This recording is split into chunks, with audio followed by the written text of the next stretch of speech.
It's where we all started. That's where we'll end up as well. I think it is quite interesting as well, is from the games I've seen of PARIVISION this season, we've not really been seeing his iconic style coming out as much. And Qikert, I believe, is taking that IGL role quite heavily and has definitely been leaning away from the style of play that gets you booed in an arena. Some may have heard at previous events. But yeah, less Jame time this time, and that is exactly how I get bitten when this map starts to feel a little bit like that. But we are now going into the pistol round. I'm liking the heavy lean of utility coming out from PARIVISION here. Certainly. Gives us a clear game plan. But we'll see a smoking towards mid. They've not really done anything off the back of that. So, you said they've abandoned the style. This is pretty classic to me. Holding out, ready to go on a bomb site, and then just gonna, you know, give it a bit of time, whether that's a minute or 20 seconds. We'll never really be able to calculate, but here we are with a minute 20 left on the clock. They burst out. Perfect flash. Really, really good. It doesn't come too early. They're out on the bomb site. They're ready to engage. And I think that is honestly going to be the round. Yeah, not really much to do to get back into this. They've got that site on lockdown. Smoke out towards tunnels means they don't have too much vision from that angle, but I don't think they're too worried here. They're just going to sit and bunker down, and if you're trying to break into this, you've got to find an opening, and maybe Qikert's the one to give that away. There is a nice headshot there, but nobody else willing to show face now, and that timer is just going to start to tick away. No kit, a single flash. You've got nemanha over towards tunnels, and then maybe trying to find something here. Jumps out, finds two. Actually, suddenly, this is a little bit doable, but time way too low. It comes just too late. Prep Monster trying to punish the escape, but actually may just trap them both in and die to the bomb here. Oh, close. Okay. Noto will actually win his fight to get out on 4 HP, so that's pretty good. And then, you know, bomb radius, always wacky. Jame was just hiding behind some bricks, and he's all good. So, which is kind of realistic, I guess. But if that were Nuke, if that were Inferno, my man would have been dead long ago. Yeah. Yeah, lovely round coming out there. As you said, they wait just a little bit longer, burst onto the site, sweep everyone out, and then nothing really can be done. That might be a common theme for today. Jame has the barrage of utility to allow his team to find a little bit of space over towards mid, but once again, putting a little bit of a pause on the gas.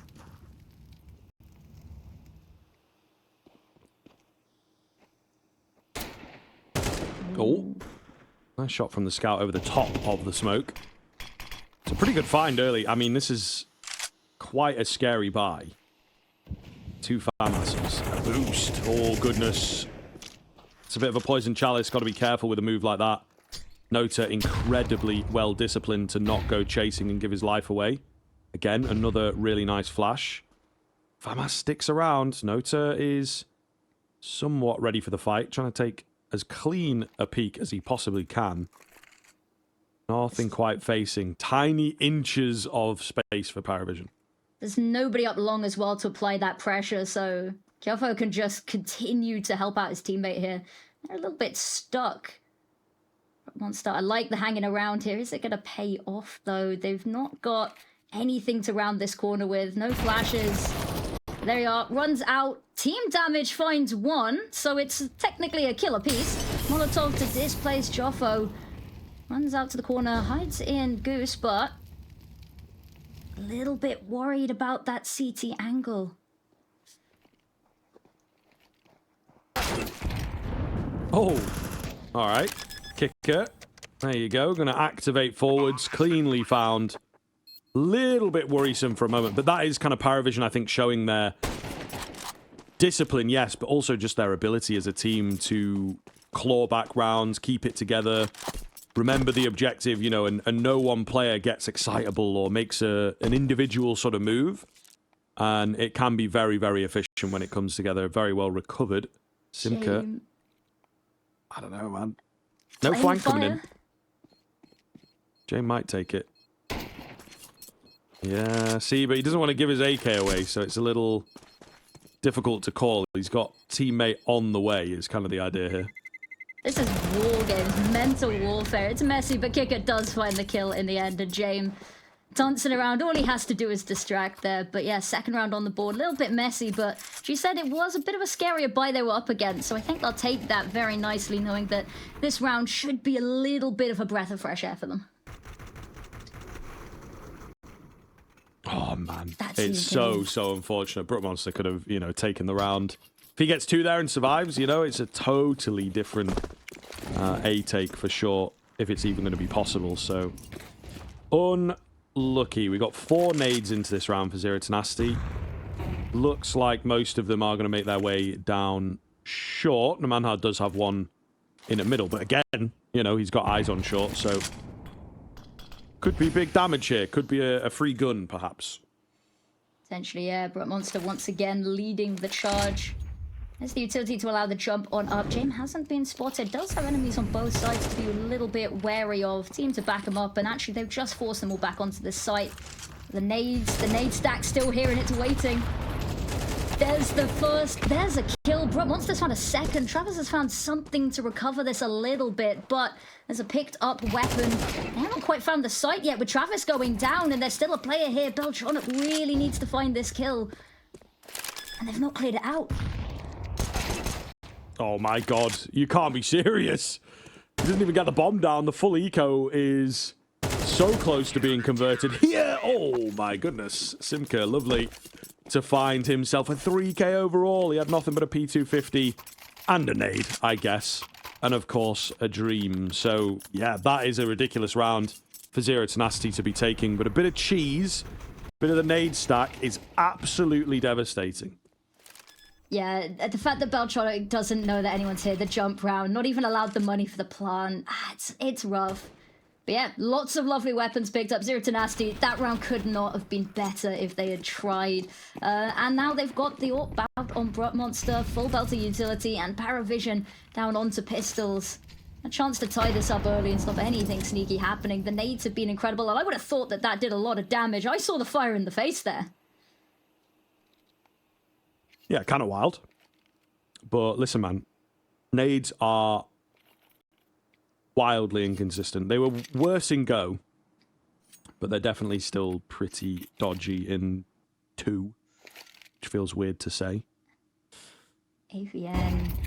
Actually, there's a lot of teammates already backing them up here. Molotov is going to do so much to hold them off. Has to be careful not to accidentally let them find a headshot here, but there they are, backing off once again. Game plan stunted, and they've already whittled a minute off the clock here.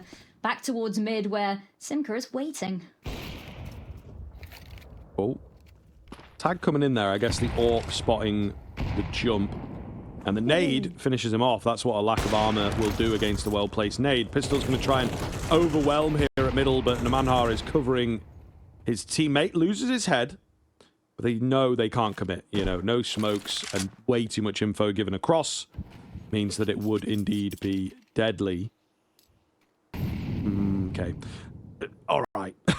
James, listen, he's a min-max guy. He's like, you're low HP. I should have the deagle. And it's like, come on now. We're being a little bit silly. Charging on towards the A-bomb site. They utilize their one piece of utility in that flash.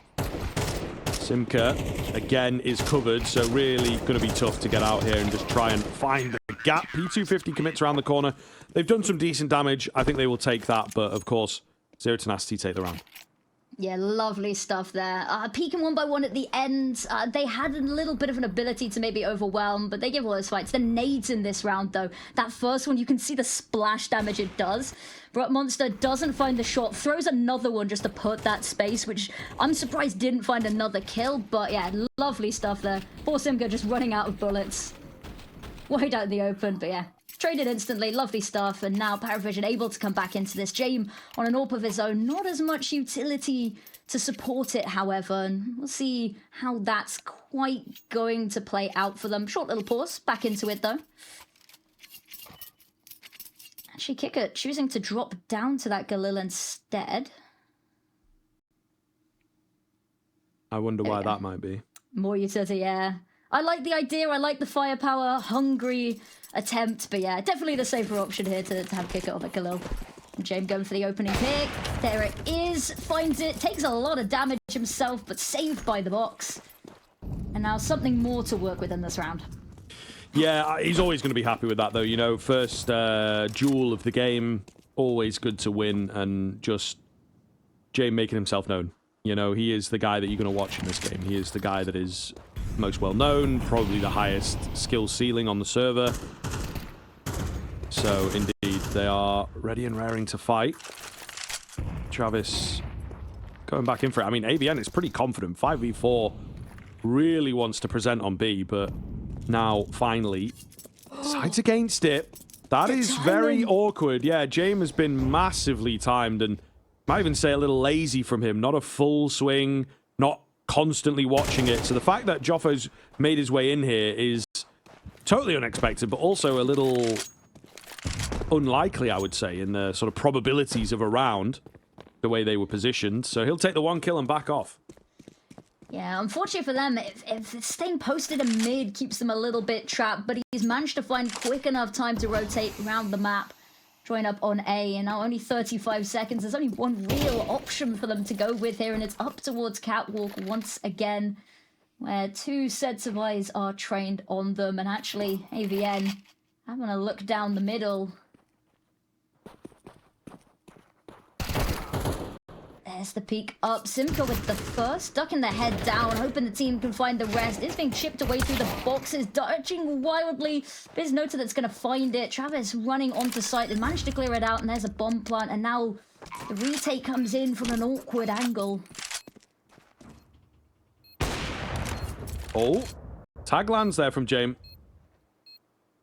I think 2v2, the tag would make a big difference because we're 3v2. More damage is even worse. Yeah. Still spotted out. No need to take the peaks here, and they know that. And, of course, the attack is just not going to come towards them. Zero Tenacity, not enough to work with. So it will be PARIVISION back on the board. Small hiccup as they get economically reset with Zero Tenacity on their first round. But we'll see here now what they have in store. Money is just about able to put together another buy. Yeah, it's going to be messy on a couple of these players, but safe in the AWP, tiny bit of utility in those the armor as well, should mean that nobody's going to be hurting too badly on this one. They lose this round, that's a different matter. But Simka, yeah, feel for them. Find the first kill, but there wasn't really much escape there. Nota not giving them the breathing room to work with, but... We are Zero Tenacity. Important round for them here, and it looks like they're going to go for the fight again. Jane posted up, doesn't find it this time, and there's 1 for 1 between the two of them. We'll see how that tally ends up at the end. Opening pick, and now they're just going to reinforce A. So much space towards long, they've heard nothing, so they can warn those B players that maybe danger's on its way.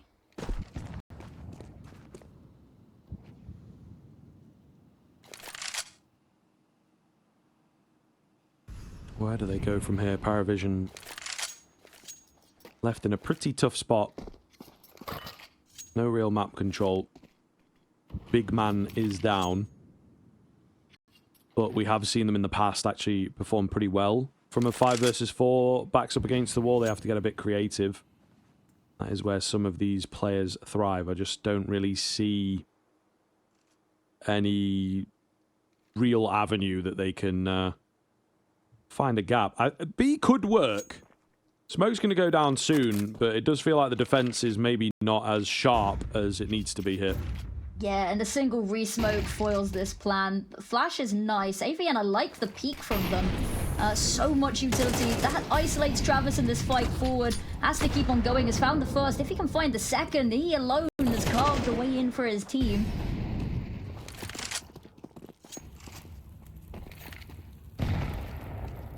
Looks good, to be honest. Yeah, they've opened things up, and a 4 versus 3 immediate save from Zero Tenacity. Yeah, there's just nothing just too far away. Which is, it's a difficult one, because we said that smoke was going to go down. A re-smoke in there, AVN has a peek, gets enough info to work with. But yeah, unfortunately, Travis forced into that fight by the Molotov without his teammates, manages just to find both. And yeah, everything too far gone to recover, and you really don't want to be letting go of this. You've got kits, you've got all of the expensive weaponry, and your teammates aren't going to have that. PARIVISION 2 in a row. Is this going to be the theme, though? We're going to see 2 and then 2 for the whole thing. PARIVISION hopefully establishing a little bit of an early lead, but lovely stuff from them. Their money is also starting to solidify a little bit in the back pocket there. Yeah, inch by inch, you know, and I think that is a lot of what Dust2 is about, is kind of that war of attrition. Yeah. So it can be small little moments. There's so much, especially for a CT side, it feels like there's so much required utility. And if you don't have money to be pulling that out every single time, it is going to be tough. So we'll see. Early tactical timeout from Zero Tenacity, but they can feel something a bit in the water, not quite working for them. And despite being a couple rounds now, yes, one was like a force buy, but a couple rounds where they have had the upper hand initially, that early pickup, and they've let them slip through their fingers. So, yeah, something's got to change. Exactly. If you're letting it slip through your fingers with the opening pick, that doesn't spell great. It's a tag through the wall onto nemanha, but going to be walking away lucky to be alive. PARIVISION gonna clear the... I say they're gonna clear the smoke. Actually, just nade goes deep. Travis dodging it there. The rest of his team going to push up long, and actually, other than last round, they've not really had too much presence out here, and so PARIVISION, they have just been given a whole chunk of map. Free, a gift even. Yeah, all too easily, it feels like. How do you get back into this, yeah? Yeah, it might just be an instance. I mean, we'll see. The utility's coming down quite early, almost needlessly in a way for the T side, because there's nobody around. So, 8-bomb site, certainly the easier of the two to retake, and one of the easier ones in the game if you can get it right. But Monsters drop Travis. They have no threat from behind. Usually, I would say this is not the best setup in the world, but it is going to be relentless. All 5 players coming in from the same plane of attack, particularly short, of course. So, really going to put PARIVISION on edge. No kills as yet. Slowly moving forwards. They've got those kits. Nota looking clean, and there is no getting past this guy in this kind of form. And that, unfortunately, will stop your retake in its tracks. And only 2, probably only 1 player going to survive here as well. Does not work out at all. And our feelings were correct. You know, the way that it looked, maybe even just an instant save on that. It does suck to save 5v5, but sometimes you got to do it. Yeah, I thought as well for a second it looked pretty good because Brot Monster had Travis just pinned in Goose there, had his teammates pushed forward, and that meant that there was not really much of an ability for Travis to have any ability to trade there, but actually they just run on forward, they spin the corners, and yeah, all you can really ask for. Money is going to be awkward once again, but going for a little bit of utility here. That hero AWP is going to have to do something really miraculous if we want to see them crack open yet another eco, but I'm not going to jinx it. There's Jame, goes for the opening pick, is not going to find it, walks away tagged. Now, looking over towards long, maybe a little bit needlessly worried about an angle that they've not shown too much presence with, but just doing due diligence to make sure no cheeky flanks again. Lovely nades. Imka is not going to get out of there alive. There's the punish, and now Nota jumping over the top. Actually, Kyofo and the rest of the team runs on out. They just choose to overwhelm more bodies than bullets. Belchonok luckily able to spin it round. There's a third as well. It's crispy, and it got scary, but he is the man of the hour. Health not looking great, but with only Brot Monster and that AWP left, it is going to be all sunny days for them. Yeah, he's been seen now as well, right? So they've confirmed his location. Maybe even going to threaten the save here as Jame in a lurking position. Look. Oh, I think there's maybe a mess going on over there. It looked like Jame had the drop on him, but Brot Monster somehow managed to win the fight. So, little whoopsie. Could have been the AWP taken out of the equation, which would have been really quite nice. But yeah, a wild sort of round. All happens off the back of a 4x3 moment, I think. He didn't see the players coming in from lower tunnel and whatnot. Just got surprised, and it all got a bit chaotic from there. So, could have gone a different way if Belchonok did not step up to the call of duty. That third kill, I'm really hoping we get to see a replay of it because the spin was immaculate.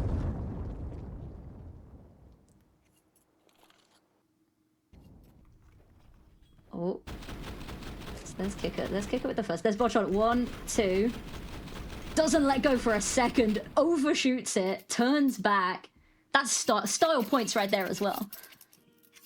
Yeah, looks cool, you know, and it always helps that it's an eco, so they're a bit easier to kill, I suppose. But indeed, one for the highlight reel. No one's going to ask any questions when they see essentially a 1v3 moment. Just did that in the open as well. Yeah. Quick with it.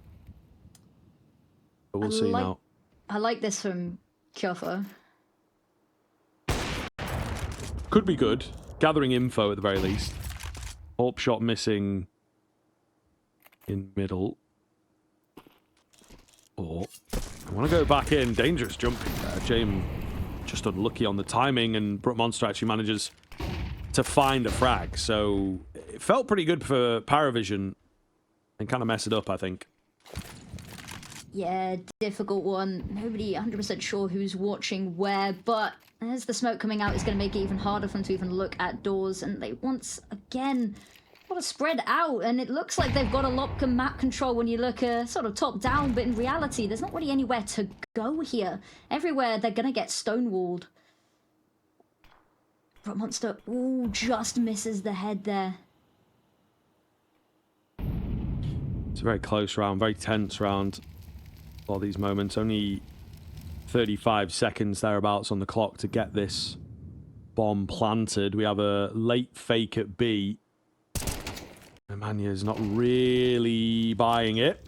He will jump up and find his kill. We got a funky little flash coming in. Meanwhile, Belchonok also shut down. So Zero Tenacity read the situation well. They're like, listen, this is just one guy's worth of utility. I don't know that they're really committing on B. Nobody moves, no reason to do so. No time either, yeah. Yeah, so Zero Tenacity back on the board.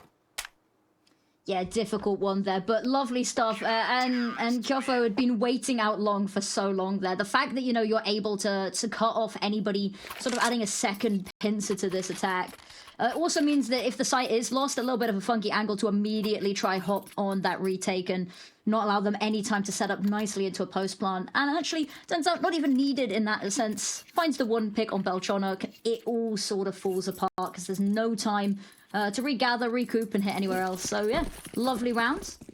PARIVISION a little bit stunted. Whether it's just a road bump is another matter. But Monster wants the opening pick again. It's not going to be James on the opposite end, and the smoke, unfortunately, does mean he is not going to be awarded that fight. But Belchonok already ahead of it, but they haven't cleared out the player in pit. They haven't cleared out the mana either. So two of them are going to fall, still spamming away. Qikert has managed to find a trade here, but the rest of his team stepping up when it matters, already out through Cats. And AVN wondering where the hell his team melted away to. Yeah, this is the difficulty, right? It certainly felt in the previous round, or sort of going into the previous round, that PARIVISION had started really running away with things. And money isn't too bad. I wouldn't say it's not an issue at all, but, you know, they're always sort of going to be in control of it, it feels like. So Zero Tenacity have their work cut out, and I think PARIVISION proving why they are one of the premium Dust2 teams in Europe at the moment, you know, especially in the tier 2 space. But Zero Tenacity can't really be playing like this. You know, it's one round here and then PARIVISION straight back in. It's very, very sporadic, and it's just not going to be good enough. And already I start to think about the next map and how they're performing here. I think Zero Tenacity are picking up rounds more off the back of a few lucky moments or a few mistakes from PARIVISION rather than their own game being really, really good. So yeah, that does worry me for this sort of Anubis that we're a little unsure of in their current life cycle. Oh, that hurts. Oh, and the shot through the box at the end. The gun barrel. I don't know how that wasn't a kill there. Travis spotted the gun barrel. Oh, but I think you're right as well. Is looking ahead, because of course Anubis is guaranteed. Train isn't, so we're not going to look quite that far. But Anubis is definitely one of those maps where if you are only winning rounds off of smaller mistakes, it's a little bit of a problem. You need to have that level of cohesion. James, once again, not going to be allowed that opening pick, but Brook Monster still wanting to go for it. And at it from a different angle this time. Not spotted the boost up, though. But there's the head, just a pixel, and actually not going to be traded from tunnels. Lovely position, would have been nice to punish, but unable to do so. Walking away, egos and health bars wounded a little bit. But no opening pick to be found either way yet. Both teams desperate for it, it feels like. This is a really, really pivotal round. PARIVISION could start threatening a seriously dominant first half, whereas Zero Tenacity will buy themselves some breathing room and, you know, bring it as close as they can. So really, really important round here. And it does affect the mental most of all. Looks to be a B split. It is indeed going to be a B split. We've seen PARIVISION employing a few fakes and whatnot, but this time around they are committed.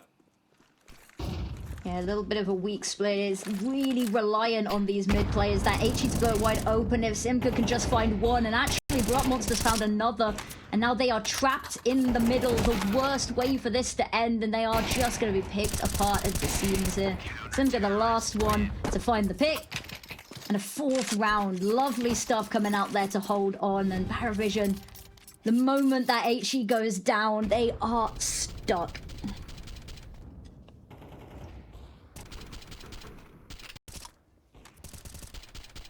Trying, aren't they? Definitely trying here, but PARIVISION, you know, playing a conventional round doesn't work for them, so they're going to have to go back to the more unorthodox drawing board, I think. Watching for a lower push here. Not actually going to come. Zero Tenacity also pulling some convention in. We've not really seen them go deep in long all that much. A lot more utility this time around being expended there. Yeah, final round of the half. Just desperately trying either team to claw this back to a good half score or just to extend their lead. James holding for anything, hoping that maybe they're going to get aggressive. But Zero Tenacity, they've been happy to sit passively, taking the map control by doing very little of showing face. Let's go out into mid. It's just going to hold Nota and Travis there. Not for long. Just a second. Buy space, but they have to clear out Kyofo here. Oh, no. Not checking the angles. Yeah, it can be one of the more deadly spots if played well. And yeah, Joffo's done so well from there. Jame will get a trade out, but what is it really worth? He is miles away. Going to be known about as well, so they can track him and his location quite well. I think they're aware of the fact that Nota is on short, so yeah, going to be a difficult round to claw back. Dropping towards CT, immediately dealt with. And I think that is going to be all she wrote for this one. Only silver lining I could say is that James does in fact have the bomb on back, but even planting this, they're starting to creep on up. Actually, maybe able to find something. The Molotov's going to immediately force him out into the fight. He may just start burning alive. So worried of short. Managed to find a little window for himself, but they are just going to barrage him with utility. Chips him down to 5. Finds the first, but one bullet's all it needs. And it's going to be the nade to find it. Loads of time for the defuse. That is going to be a 7-5 half to close us out here. Counter-terrorists win.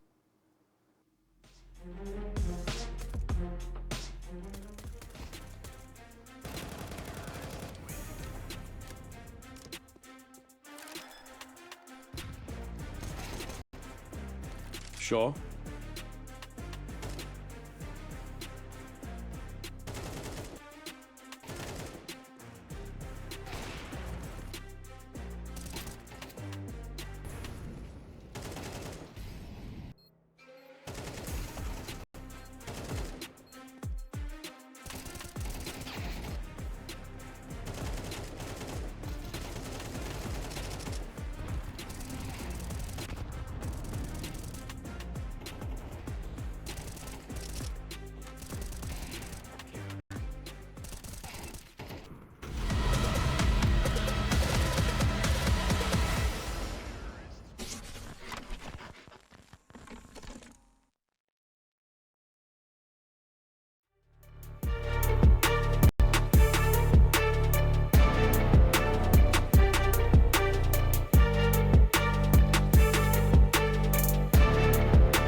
Welcome back in, folks. Second half getting underway here, of course. Zero Tenacity with a tiny comeback. I think it is safe to say they definitely needed it there at the tail end of the first. But we now move into a PARIVISION CT side. Interested to see what we're going to get here and whether they'll be able to stop the sort of relentless aggression that Zero Tenacity are known for. The whole A side has kind of been forsaken. It is all over on the left-hand side. Actually, they've sent Jane back over. Maybe a bit worried at the lack of info there. But so much noise that they're making. Smoke goes over to block him off, but it is only Jame affected by it. The rest of the team is going to be getting ready for this offensive. Nota pushed up tight on the angle, has the long distance from Belchonok. It's close range with the Julie's fine too. There is a trade coming in, but nemanha's managed to slip the net. But that is going to be all that they find in that round. Clean kills coming out, and it's very swiftly done. Yeah, I think PARIVISION just going through the motions there, nothing all too flashy. Hitting their shots, getting a bit better position than their opponents. So, you know, nothing too crazy. It is, of course, the Julies that are the proponent of that round. I think it is safe to say a nice shot from nemanha, to be fair, but was never really going to turn into anything. So PARIVISION with a great start, not really what Zero Tenacity wanted. They're going to go down to a very, well, pretty much an eco. There's one deagle in play. And that was the man who got 2 kills, so we'll see here. Close range, it should be a fight, but actually they're chipping him away. There's one, ready for the second. Actually over on the other side of things, Nota, Qikert, Travis, everyone's finding them. I was maybe a bit worried Travis hadn't seen Brut Monster cross, but handling everything, and Simper's still in spawn, run on down, nothing to be saved. And yeah, difficult one. I loved the small little bits going on. Zero Tenacity, I think, had made some nice little moves. They'd managed to get Brut Monster across without Travis seeing, but wasn't able to capitalize off the top of that. And yeah, first domino falls, everything sort of shortly topples afterwards. This is going to be the first proper gun round between them, coming out nice and early, actually evenly stacked here, and this should be a good litmus test for what we're going to see. Hopefully some competition, I suppose. Travis in early. It's kind of an interesting smoke there, you know, the eyeball smoke. Very risky indeed. There's a lot that you can throw from early positions to try and block off that position before they get out. So it could have cost him his life there, but he somehow survives through it. And PARIVISION are able to back off, fight another day. It's a pit. Got no eyes elsewhere. It's so much info for PARIVISION everywhere on the map here. They've already got Belchonok through B, and they pretty much cleared that, so A it is.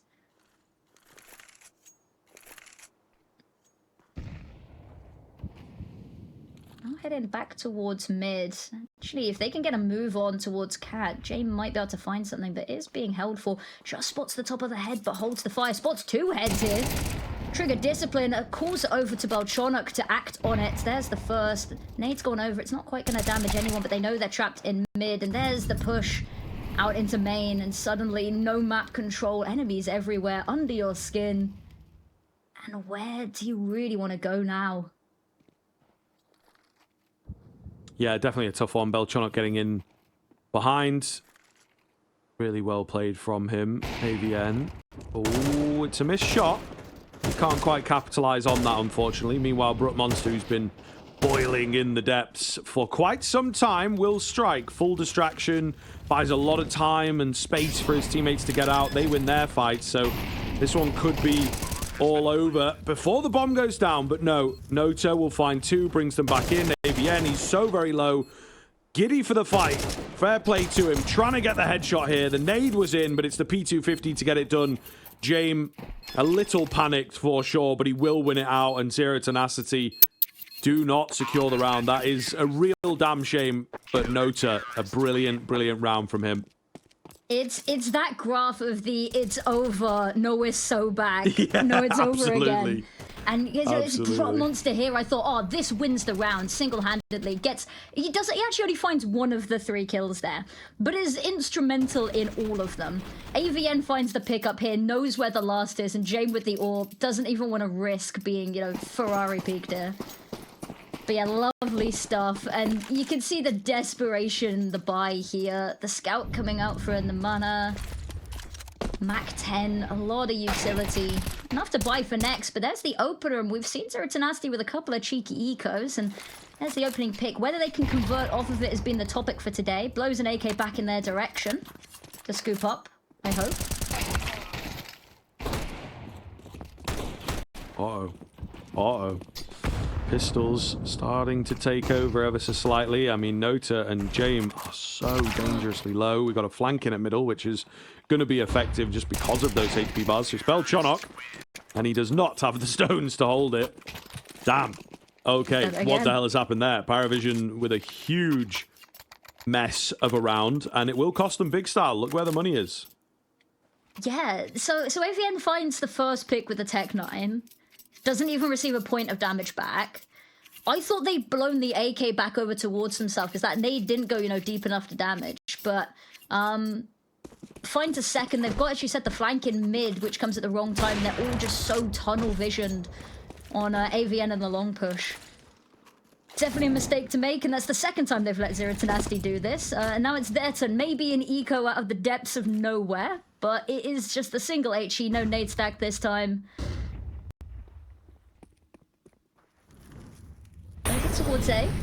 The gamble has been correctly guessed, for now at least. Oh. No one's watching. Oh, no. Yeah, I mean, I think they're going to be tunneled in, aren't they, really? Yeah. Try and overwhelm 1, 2 if you're lucky, and just take that gun away. It is, unfortunately, the complete wrong sort of move, and, you know, no one really going to be around. nemanha is on the backside towards B. That first spray is just awful, is kind of the only way to put it. Travis comes in behind, and he gets rightfully punished for the mechanical error, so they will find their player that they were looking for. Yeah, for nemanha, you know, dogpiled by the whole team on the complete opposite side of the map. But teams won the round, and there's not really much they can do. Even trying to find another weapon here doesn't seem particularly likely. I don't think Zero Tenacity are going to be willing to give them much here. Already got Brut Monster holding an escape route for them.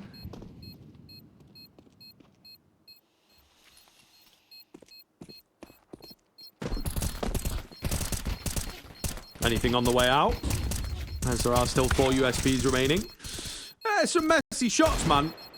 I don't know what's happened to Zero Tenacity in this round. They will, you know, take down the contingent there, but it's 3 kills, which your rule of thumb in Counter-Strike is that if you're surviving with 3, you are sort of making or not losing any money. If you go below 3, you are losing cash. So against an eco like that, kind of an unacceptable result for Zero Tenacity. 3 can buy for 2, but not 2 for 3 is, yeah, it's certainly a difficult one. One being to the bomb, of course. They maybe worried the last second jump with a kit, but there wasn't anything. So the fact that they're all still hanging around that close with the timer, difficult one. And now it's a chance for them to hopefully right the wrongs and stop Zero Tenacity getting any closer to tying this up. This time, no fight in mid to be found either side. They do have Brut Monster posted up, giving them a little bit of a way in if they want to, but over towards B, they've just stacked it. So much utility. Holding the attention here.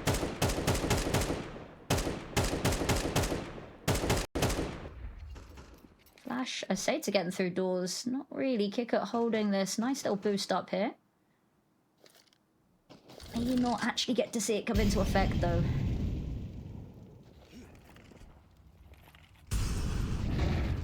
Qikert with a funky angle, holding down middle.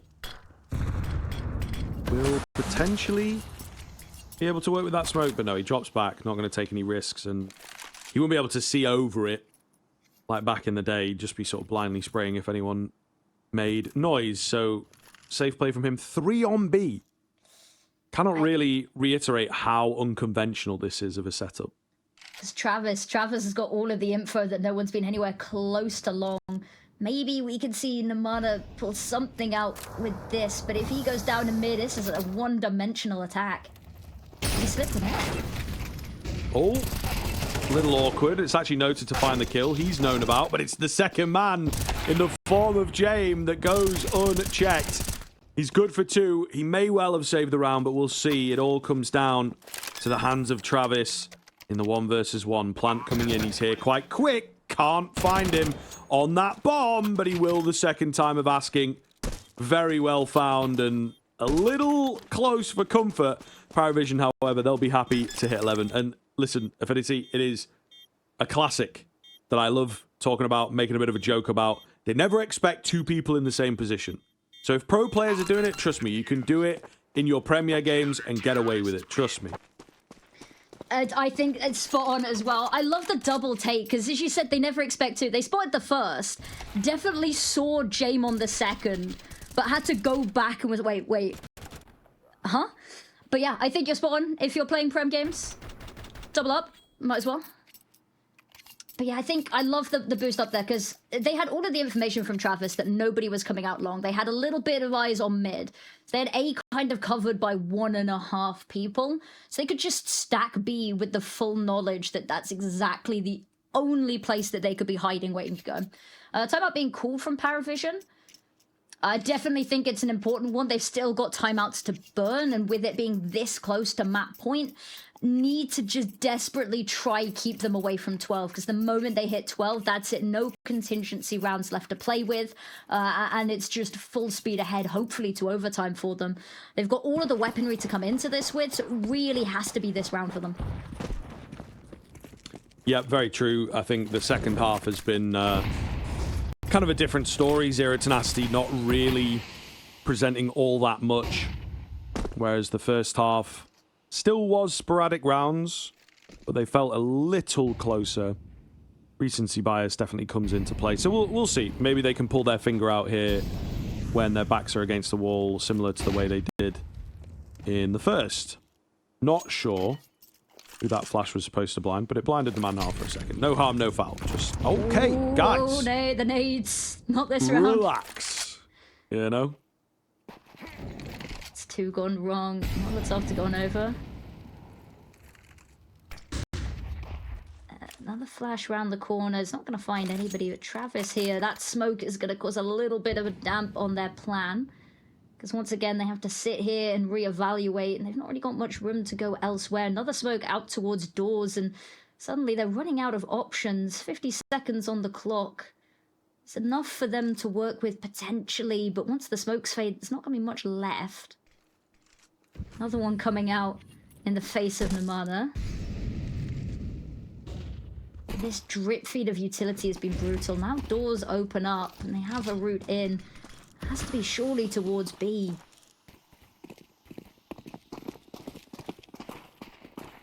It's looking good. Looking very good indeed. Entry comes through. Again, it's 3B. This time a bit weirder. Qikert is in behind a smoke. Could be devastating. Bomb's not going to be planted out in the open, so there's not really much that he can get. There was a look at the smoke. Oh, no. Doesn't know where to go. He panics. You know, too many options and just not enough help. If he still had a teammate left alive, I think he could have worked around that, but not the case. So, Zero Tenacity, big round, and they get it. Yeah, difficult one there. I mean, I know the feeling. Too many options stresses me out as well. But yeah, the fact that you've seen 3, even finding one of them before going down would have been great. But actually, zero trades needed. Round's kind of over the moment that it happens, but save 2 weaponry, Jame on that AWP, which we like to see. And Zero Tenacity, we said, important round for them to win. It's going to be good for the money. It actually puts PARIVISION in a really uncomfortable economic situation, not just for this round, but for the next couple. This is an uncomfortable hole to have to dig us back out of. There is 1, 2, 3. Here's the jump from AVN as well. And a couple of these moments has been, you know, a little bit messy mechanically for some of these players, just letting a very crucial moment slip away. And sometimes it's just at the end of the round, a weapon that they really needed to save. PARIVISION not going to be happy with this one. Have enough to try pull a sneaky one on them, though. Yeah, quite possible. Jame with the AWP, of course. Trained in and ready to go. It is Monster, the AWPer on the other side. Perfect flash. And he will go down, so lovely move there from Zero Tenacity. That's probably going to give them all they need, really. Just once again the panic sets in. Travis will definitely save his M4. We might see the pistols get involved, try and take a gun, try and save a gun even, but not going to happen. So it's you know, not quite said and done just yet. Zero Tenacity are really close to pulling this even, and I do worry for PARIVISION. It's slow beginnings at the half for them, isn't it? The first quarter of the map and the first beginning of this half as well felt very one-sided against them. They'd only found 2 in like the 6 or 7 rounds, but they've really started to come back into it as they've warmed up. PARIVISION letting those sort of cracks start to appear the longer it goes. Nothing to be found. You said maybe the Deagles go hunting. I think they had a little bit of a look, but nobody even willing to give them the time of day for it. It does mean that Zero Tenacity can just keep on going, and they've put themselves in a nice position that they can keep abusing this. They've given themselves enough money and momentum to tie up this game, especially given that they've not given PARIVISION the space to have a proper buy in a couple of rounds now. So it is going to be a fire end to this map. Very much so. Looking forward to it. We'll see if PARIVISION can keep themselves together. You know, this is what we talked about. Pressure in big games and a lot on the line, etc., etc., is often when they struggle. A lot of very close results recently, and I'm sure if I went back and put them under the microscope, they would be down to a bit of a drop-off from PARIVISION. nemanha up through middle. Belchonok will get one, not quite going to be enough. There's still, again, a player left alive. They really do seem to be liking this heavy B-lean on the PARIVISION side of things. Travis, though, with the double kill, has actually brought this back. And a very quick move towards the tunnels might just catch Monster off guard. The AWP doesn't care about low HP, and it's perfectly timed from Travis. The smoke had just finished dissipating, and he will take the peak to find the frag and pull off the 1v3. Oh, it's beautiful. And as you said, it was that timing, the really quick decision. It's not even being considered by Monster that they've managed to get around that quickly. Not even having, a quick peek back and forth to see, have they got round to tunnels yet? Just in his mind, so dead set that it hadn't been enough time. One thing I do want to sing the praises of for Zero Tenacity is their ability to get somebody through doors just to cause a whole lot of disruption. And it seems to be every round, especially when they've gone B dependent. And it's usually nemanha being the one pushing that sort of agenda, but the fact that he's managed to get through mid and find a pick and cause that disarray to split up PARIVISION's hold has been really crucial in even whittling it down to the situations where it's having to end up in clutch territory.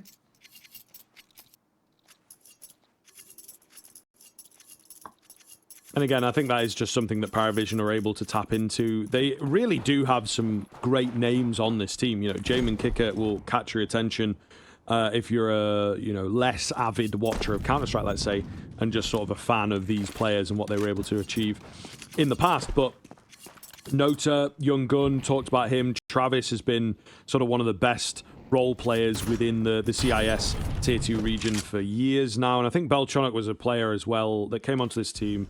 Pretty impressive. Another Young Gun. But for me, it's since the addition of James, of Dastan, that he has started to come out of his shell and improve as a player. Maybe not drastically, but an extra 5-10% sort of every month is really having an effect on the reliability of this squad. They can look everywhere. Maybe not so much Qikert, but pretty much the rest of the team can take over a game or a round pretty easily. Yeah, truer words were never spoken. This round, Zero Tenacity, I like that they've slowed down a lot here. Take a leaf out of PARIVISION's book. But there it is, Jane with the opening pick, and now they've not left themselves a whole lot of time to come up with a new plan on the fly, and they haven't even dealt with Nota here. The flashes and the utility are good, but they haven't actually managed to get him out yet. He burns alive, and suddenly Long is open for business. Qikert has to reposition, leaving Travis on his own to try fight. Does actually find one. The drop down has been heard. Jumps out, low HP, but Avian still finds the pick. Oh my goodness, Belchonok in from long though. Has got that timing once again. Big find. Joffo, the only one left. Travis kind of going the obvious route, but he still will get away with it. Belchonok drawing the attention of Joffo, and PARIVISION will take it over the line. So, Zero Tenacity close in the final couple, and they did manage to claw a few back, kind of in both halves, really, but they were the ones on the back foot, the ones having to recover the game pretty much throughout. It felt like, you know, no position of winning, position of control from the side of Zero Tenacity, so I think that they were at the end of the game. Certainly when CS2 came out, everybody was like, listen man, if you lose both pistols, the game's over. So may well be a factor. I do have a question for you. Okay. We've got to establish what are we calling it? Connector? E-box? Electrical? Bro. This is the debate. The problem is, right, it shouldn't be called connector because there's so many connectors on the map. I started off, and one of the first call-outs I heard that was like, sure, that's cool, was dark, right? Okay. E-box also kind of works. However, what's happened recently, trying to play, you know, a bit of solo queue, bit of face it, whatever, everybody in EU at least calls it connector. So I think it's just called connector, and we've got to concede the logic of the fact that actually there's like 3 different connectors on this map. But they also have their own names now. So, you know, it doesn't make sense, but I think it's called connector. It's the wonderful world of Counter-Strike call-out etymology. Should be studied. Very quiet start to the pistol round here, though. Not anybody really making a move. A lot of presence over towards mid, and actually Zero Tenacity just standing still. Have got a whole lot of info. No eyes over towards B main, so definitely a worry for them. But PARIVISION, happy just to wait. Quick flash. Nobody there. So, indeed, I think you have hit the nail on the head. Waiting is the name of the game. As would be classic PARIVISION, I guess. So, we'll find out whether they're able to thread that needle onto a bomb site. Qikert with the Julies. The danger man. Is there a flash available to blind him up? The answer is no. So, it's just going to be drawing the crosshair. Oh, my goodness. He survived a good while there. Felt like they should have had him. They did after 1. It's AVN that's unable to put up more of a B defense. 4 on 3. Smoked off.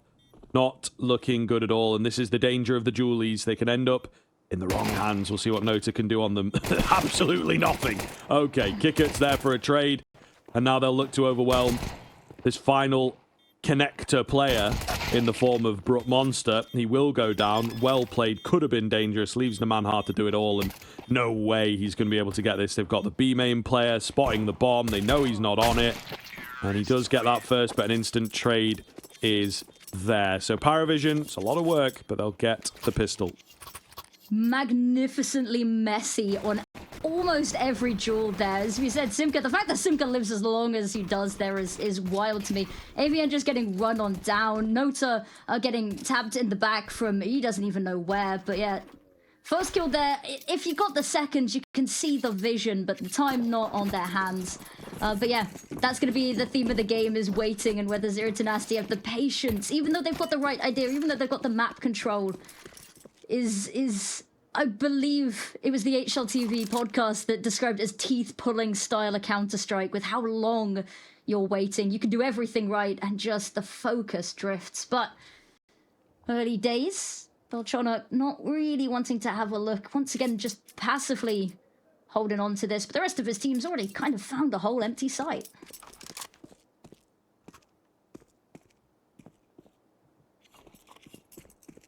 I like as well James taking the space beyond the site, finding the pick there, just backing off. Buys the space, a little bit of breathing room.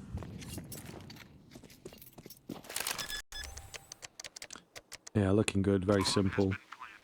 But yeah, it's a shame with Anubis. I think at one point for me it was a pretty exciting map. It moved pretty quick, you know, T-side meant that they enjoyed fighting each other and whatnot, right? T-side having advantages in that sense, but yeah, it's definitely developed very slowly, I think. Well, yeah, but I think like as a map, it's just been brought right down to the bare bones almost, and just winding the clock down. It's a bit of a shame. I think the issue that we have is, like, obviously the top level players are going to theory craft and work on the perfect way to play the map and follow the teams that win the most and all that sort of stuff. But Valve are, I would say, maybe only 20% bothered about how the high level competitive game is. Like, if they do something and it ends up being awful and just ruins it, then they will make a quick change. But they're really only bothered by the sort of lower levels, as it were. That's me. That's me. They're catering to me. I like this. I'll let it continue. Me too. Yeah. Gone are the days where Kenny S was so good on the AWP, they were like, nope, 5 bullets for you. Well, yes. See, but that felt like a change that was more for the high level, you know what I mean? It's like, I don't think anyone's really, in the games that we play, no one is consistently hitting 3 out of 5 of the AWP shots that they take. I think so therefore they need nerfing, you know? Bold assumption they're hitting 3 AWP shots in the game, but James has a chance to hit one through the smoke, and he does. And there it is, opening pick, Zero Tenacity. They struggled map number 1, even finding that opener, still struggling to convert that into a round win, and now they've lost the opening pick. It goes from bad to worse. Funnel over towards A, where there's a little bit of a welcome party in the likes of Brut Monster and Kyofo working for them.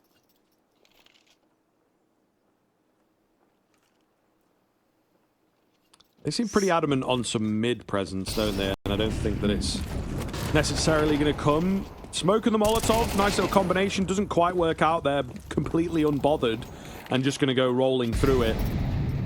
So these are the mix-ups that a team like PARIVISION can bring, right? We expect pretty heavy utility, pretty well thought out, beautifully timed flashes, but they can throw in these rounds that are just contact cheese and overwhelm, and it works perfectly, doesn't it? So very, very worrisome now for Zero Tenacity.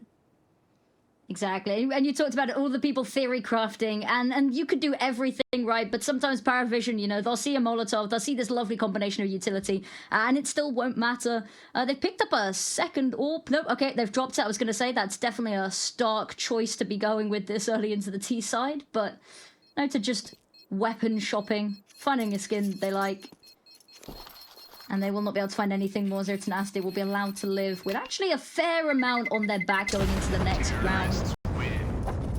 And lovely little round lead for PARIVISION to start here. It's still early days, still how we see the beginnings of halves starting to play out, but James, that shot at the beginning, through the smoke, perfectly lined up, trusts himself, trusts his intuition. That's what you were saying, is having that veteran experience coming on elevates the team. And it's something that hopefully the rest of the team is going to be able to learn from and grow from as well. Yeah, for sure. And it already, to me, does feel like some of the players have benefited from having someone like James in with a different sort of perspective. A bit more vocal and, of course, used to being a leader. Qikert, although having that same sort of experience, maybe felt like he was less of a vocal player in his day and whatnot. And, you know, on a James team, you don't really need to. You're sort of expected to be there for the buy-in. And for the longest time, James kept him around because he was still able to put up some numbers, but he was also one of the homies and certainly played like it and responded like it. So, yeah, very, very big changes, I think, since adding James into this team. I do miss the days of the memes of Yakinda always dropping for James. You know, 2020, 2021. Yeah, for sure. bromance. I mean, in those situations, we had Sanji as well for the longest time. He would put himself on a pistol to drop an AWP, which is kind of fair enough, because he wasn't that good. I hope he's not watching. I hope he's not watching. But yeah, he had his moment, but it didn't really last super long. Here's the exit. Lovely barrage of utility. The HE, they already deal with Bloodluster, and here we are. Don't even need to get onto site to deal with the defenses here. Ooh, Valchonok, okay. This is a player that has always been sort of kind of in the corner of my eye, right? Yep. But this series has just been absolutely stepping up. I mean, I totally agree. He's been one to watch for a little while. I want to say made it onto a couple of, you know, top 20 players watch list type thing that they do. But not quite hit that same sort of mark. He's 21 now. So we'll see. I think great FPL kind of player, great mechanics, but he needs a little more into him. And again, having someone like James as a bridge to the top could be brilliant for him. A lot of damage coming in early, though, as we're sort of yapping away. So this could be Zero Tenacity in with a decent chance at their first. Yeah, I think it was just a single HE did so much. Another one went out there. I got a bit worried for James. Actually doesn't take a point of damage, but time is actually not whittled down as much as I thought it had here. But here's the fight coming out in main, and Qikert got them stuck in the smoke, has forced them to back away again. So we say it's the fight. Not really. They've still got Travis posted up over towards main, just holding the line, really.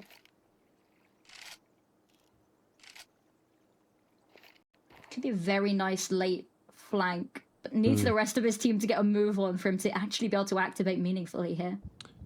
Yeah, I think they're wary of it as well. You know what I mean? AVN's like on his tiptoes, making sure not to be predictable. So I think they're ready for some sort of a flank. And also confident in their A-hold. It's a relatively telegraphed type of round. Usually, if they're going to end B, there'd be a bit more presence than there has been. James leading the charge. Oh, a lot of damage done. It's split between quite a few of them. However, it is Travis that comes in to find all the frags. 3 for him.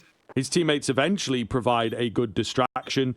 They knew about him, but they could not quite pin him down. So, looking very good now. Travis will get taken down. Information gained. Qikert, 4 HP. The difference, it's nemanha that saves the day. However, he will get the first for Zero Tenacity.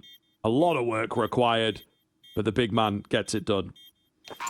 Yeah, beautifully done. Finding that first pick as well, it sort of dismantles everything. They had a lovely crossfire established, but it was all dependent on the first piece of contact going their way. It can sort of just run it down from there. And nemanha, once again, just stepping up, has been this final sort of thorn for them.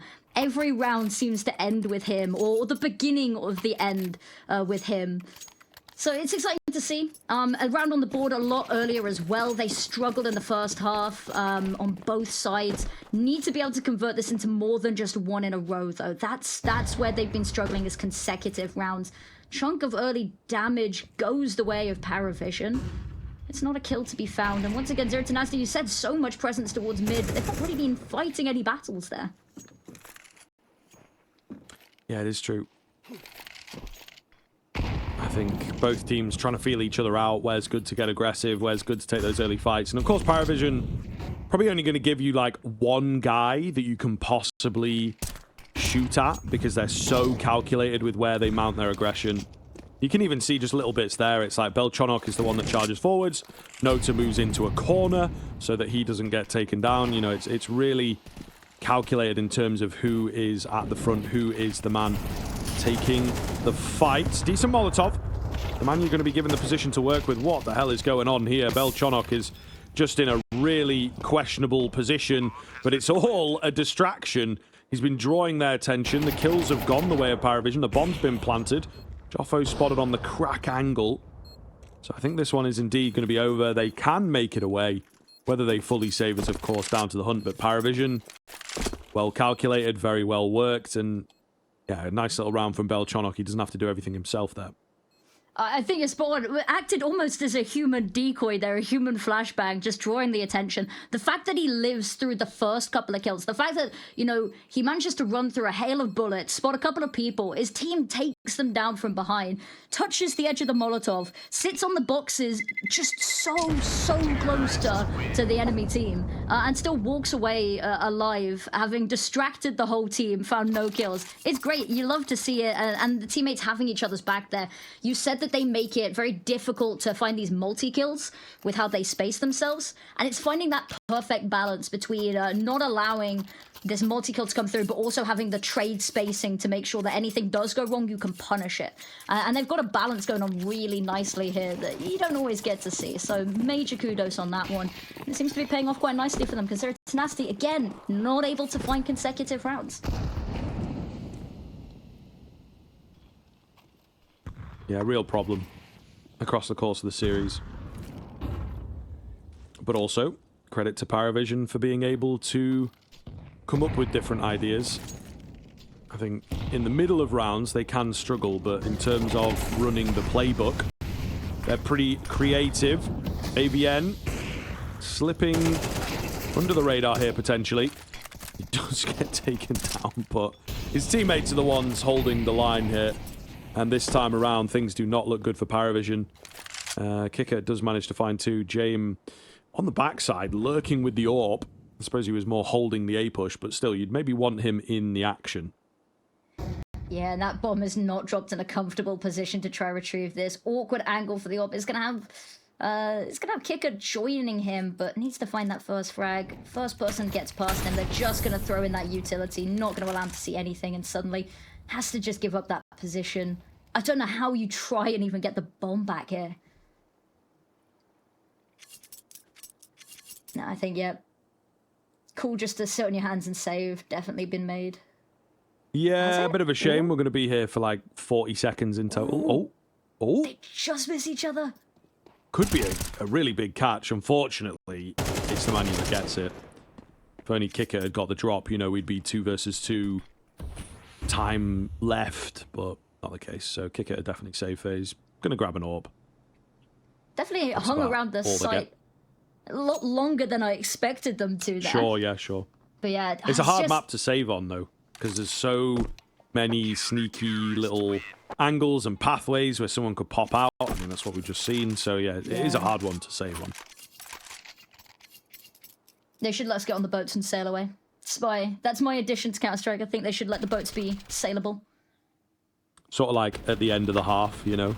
Exactly. You sail off. Bring back team voice chat at the half. We've just had, yeah, absolutely. Well, I don't know.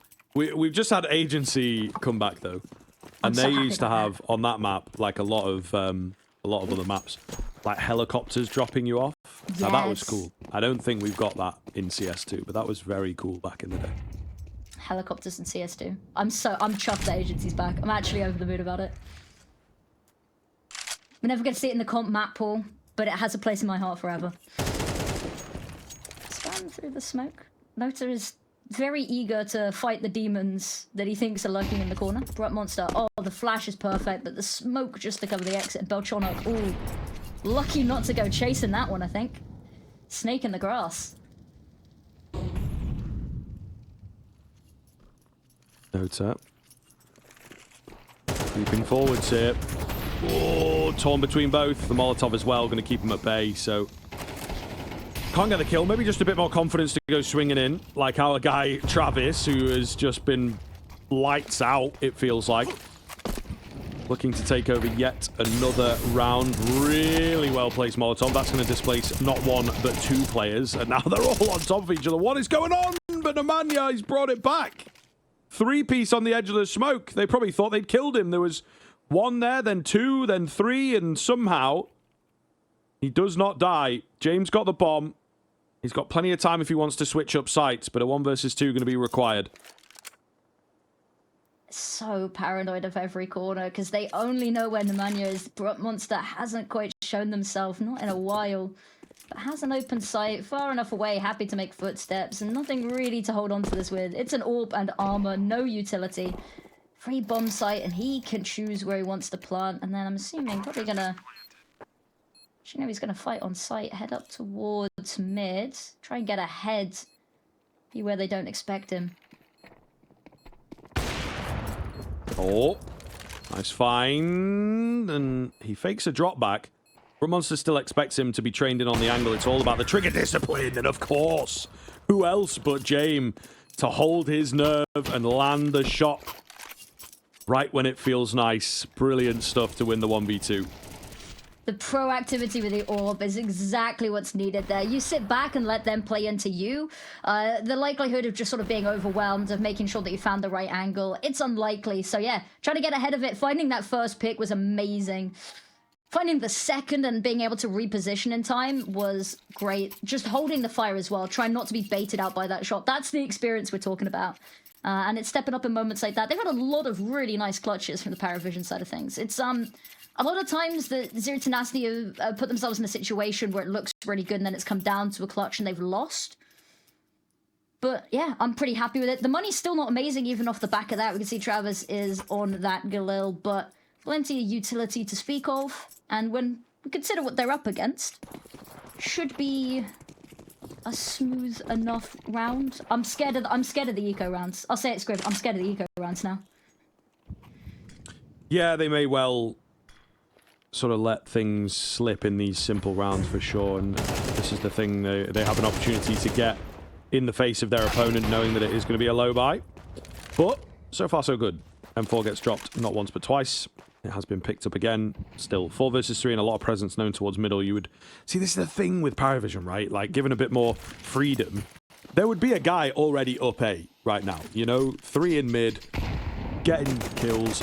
There would be someone on a different team kind of having the initiative, I think is the word, to take control of a different area of the map. But PARIVISION, it's like, no, we don't go anywhere until we've all decided and, you know, that we're all together and the boss says, yep, now's a good time. And it does make them a bit easier to read. And you can see they're caged in here. Monster, if he's quick, might be able to find something, but Shame, oh, he has time to line it up and everything.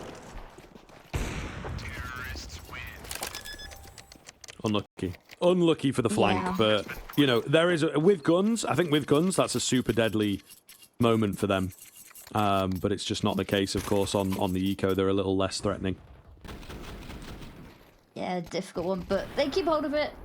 I feel bad. Brut Monster, any other weapon would have been his, and actually might have made a little bit of a splash there. It is not. They themselves have everything back out. No utility to support Brut Monster here, just the orb. There's a decoy, though. I'm curious where the decoy has been thrown. Over towards B, it would seem.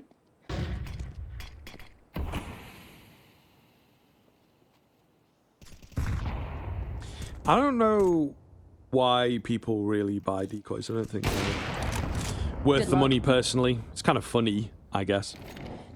Good luck, Charles. Nice find. Yeah, true. But we'll see now. 5v4. Zero Tenacity in prime position. Gonna need to get these next few rounds. Otherwise, again, it's a very scary first half. So we'll see now. They're looking to press the attack. Are they aware of how far PARIVISION has pushed up is the question. Because they've backed very far inside. They're still very wary of mid. They have pulled AVN over to have a look, but Qikert's slow enough that he's not going to get caught by this look.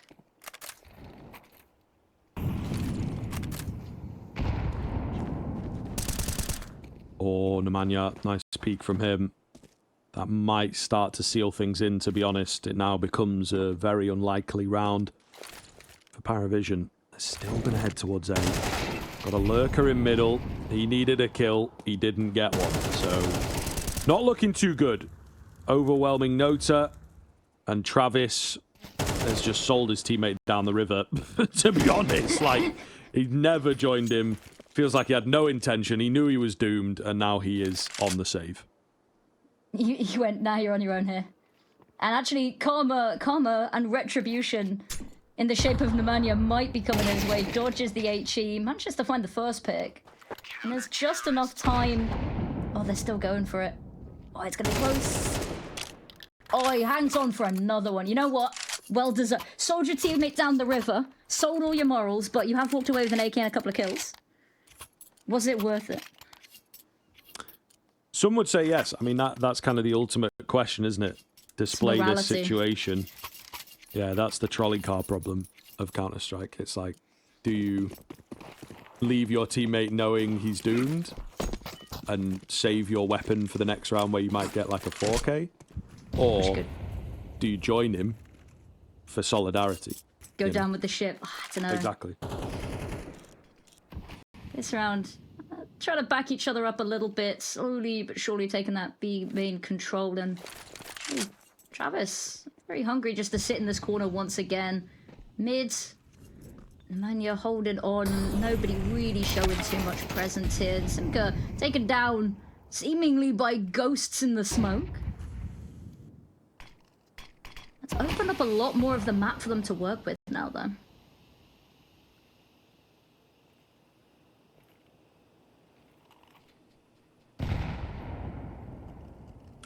drops to being pretty quiet here. I think PARIVISION know the position that presents themselves if they're able to get the reset here, eliminate everybody. They are on the cards for that 9-3 half, which is just disgustingly good. So, no mistakes from here on in. A lot of these rounds kind of look the same, though. I'd love to see Zero Tenacity get aggressive in middle. Maybe try and mount something at B. But a lot of them are late round, lurking presence, just to keep that contingency of B. And you see what happens here. That's exactly what they're going for. AWP is presented. They're faking things out with many flashes, and they're going to go B. Because they have the man there, so they feel somewhat safe to try and move in. They still have 2 to get through with only 15 seconds left, so this MP9 could be absolutely devastating. Qikert does take him down. Got to get the plant in. Spends a long time spraying there. If that bomb spilled through the smoke, really could have been disastrous. They're throwing themselves straight into it to try and deny the plant. Not going to do that, but, you know, of all the 1v4s I've ever seen, this one is certainly one of the more doable ones. Incredibly low HP for 2 players. So he just needs to play things nice and smart. They're going to come to him, which I think is what he wanted, but Qikert seems to catch him on a single bullet fired off by Joffo there. I think maybe getting timed on. Yeah, uncomfortable one at the end. And I was going to say low HP with the A1S. Oh, it's a match made in heaven, but it's still a difficult situation. Monster, I think we've got to sing the praises here, has been so able to find these openers and just back away unscathed. They just have not been able to spiral rounds off the back of it a lot of the time. PARIVISION, this is momentum. This is snowballing if ever we've seen it. This is the final round of the half that they're going into, and it's not an amazing buy. The MP9's definitely a lot more places that they can shine here, but with how PARIVISION's been playing, actually, the patience and holding on until the very end, making them push onto a sort of busy and bustling site, that's where the MP9s are going to thrive. But they've not been able to find the kills even in these advantageous situations. PARIVISION have just sort of been running it in, spraying it down, and walking away victorious.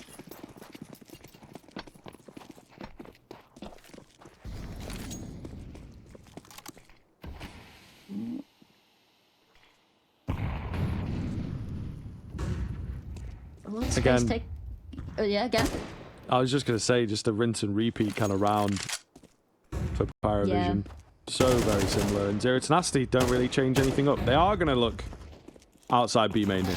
So maybe there is some adventure left in them yet, but it feels almost too little too late. Now, for them, it's sort of predictable. It's like, yeah, of course you're going to go for it because you've been losing so many rounds. They forced them right back, but the difficulty is they're now being picked apart with individual fights across the board. Yeah, tough. Very tough indeed. I mean, look, the buy was quite bad, so you don't really give them too much of a chance into this. The lone A defender goes down. There is this pretty quick flank coming in. Simcoe will catch Qikert gathering that information. Monster also gets his kill. So keep an eye on this. Look how low these remaining 3 are. Travis has got the spot and he's not been seen, so pretty big deal. Going to wait for the opportunity. It's a little messy, but he does get it done. Bomb is yet to be planted. Monster hot on the heels as we've got ourselves a little police chase here. CT's looking to win this one out. He gets the first, but he's traded by Travis. He got his gun across. He was very close indeed. The hot pursuit stopped in its tracks, and that will indeed be the 9-3 half for PARIVISION.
The lower bracket run dreams all fall on this half. Zero Tenacity, it is going to be one hell of a comeback needed from them. And it needs to start here. 9-3 for PARIVISION. Map up. All of the stars starting to align in Zero Tenacity. I want to see them shake it up. I want to see them try find something new to upset this team.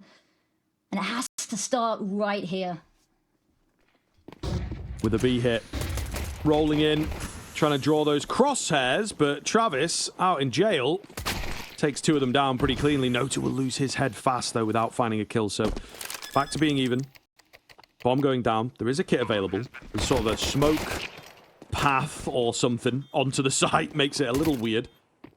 They know where they both are now, and of course, as I say, that kit is in play. Qikert trying to get into a decent position to just bait things out and maybe find the kill. Waiting, biding their time. They've got plenty to play with here. Nemanha nice and close to the action. P250 for Brook Monster. Got a nade as well that might just help. Oh, down he goes, and it's Belchonok to find it, get off it. Qikert says, listen, I spent my money. I want my defuse, and I want the 10th round.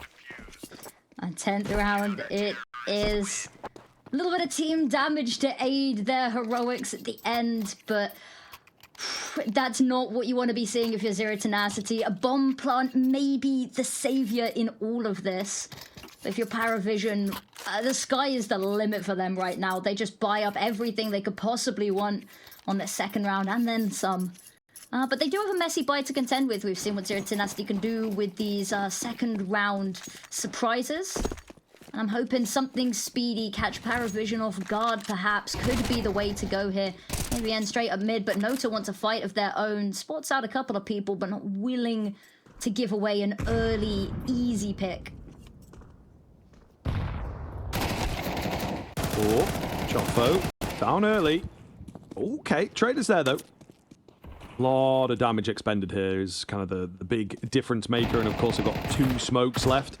Really not going to be enough. One of them may be about to go down unless the nemanha double spray down opens up B. They get a little too excited, a little too overzealous, as we like to say, and I think it will cost PARIVISION in a big way. What the hell is going on here? There's a guy flanking the flank. Belchonok is in, ready to go. AVN with the catch. It's down to the 1 versus 1. Belchonok, though, he's so incredibly low, and I think that information will be available. He can't make it around the corner. That's what he's trying to do, to try and reposition. Not going to happen. Force by win for Zero Tenacity then. Belchonok, any more HP could have been a different fight there. But yeah, unfortunately, teammate caught with knife out. Really needed James to be that second sort of pincer to try and keep this over the line. But yeah, caught, running. And AVN, lovely little punish at the end. But that's exactly what you need to be seeing. It's going to completely stunt PARIVISION's economy and Zero Tenacity. Probably going to be very, very happy with this because it buys them at least a round where they can maybe not breathe easy, but can at least breathe. Belchonok this time, once again in mid, the party going on. Nade goes over, isn't going to find anybody. They're going to hold their positions, and there's a party in mid waiting for them. Could be nasty. Flash comes in, it's pretty effective, but the guns are better, of course.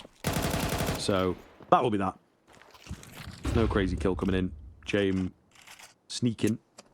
Could get one. But that's about all they're going to be able to hope for. And he's going right into the danger zone. Down he goes.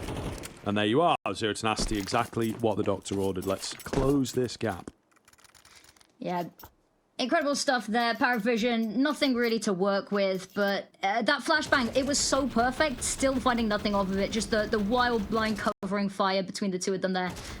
Immaculate, and so much damage through each other there. They inadvertently line up a lot and make life a lot easier for Zero Tenacity. It would have been an easy round, clean sweep anyway, but just a little bit of a pat on the back for them. And now this round, still another messy buy. All focus going into round number 17 it will be, but a little bit of something I could kick up a fuss with. This time keeping a bit of a better handle on mid, but the cost of leaving A just a Belchonok.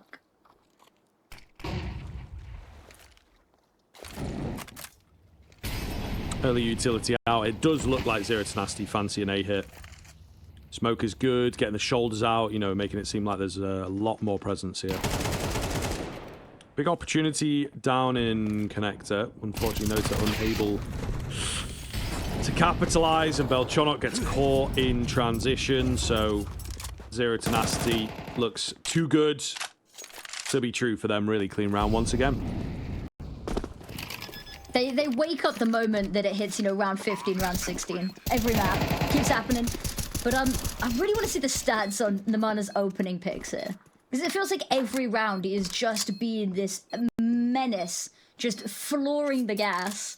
And as you can see, the 21 and 12. Highest in the server by nearly double. Yeah, damn. Yeah. He was part of the breakout of the Zero Tenacity team. True. They'd kind of been together for a while, been playing together as a sort of core. And he just seemed to have, you know, an insane run of form. 6 months of unstoppable Counter-Strike from that guy. So he is certainly capable. And, yeah, he's just part and parcel their entire style, you know? So, yeah, really, really solid run of form from him, and I guess he's getting a bit of it back. On Anubis, of course. It makes sense. Does. And actually, they've opted to put Brut Monster on this orb early. They've just got a spare weapon sat in spawn, not really willing to wait any longer to try and get this online and active. To be honest with you, I can't blame them.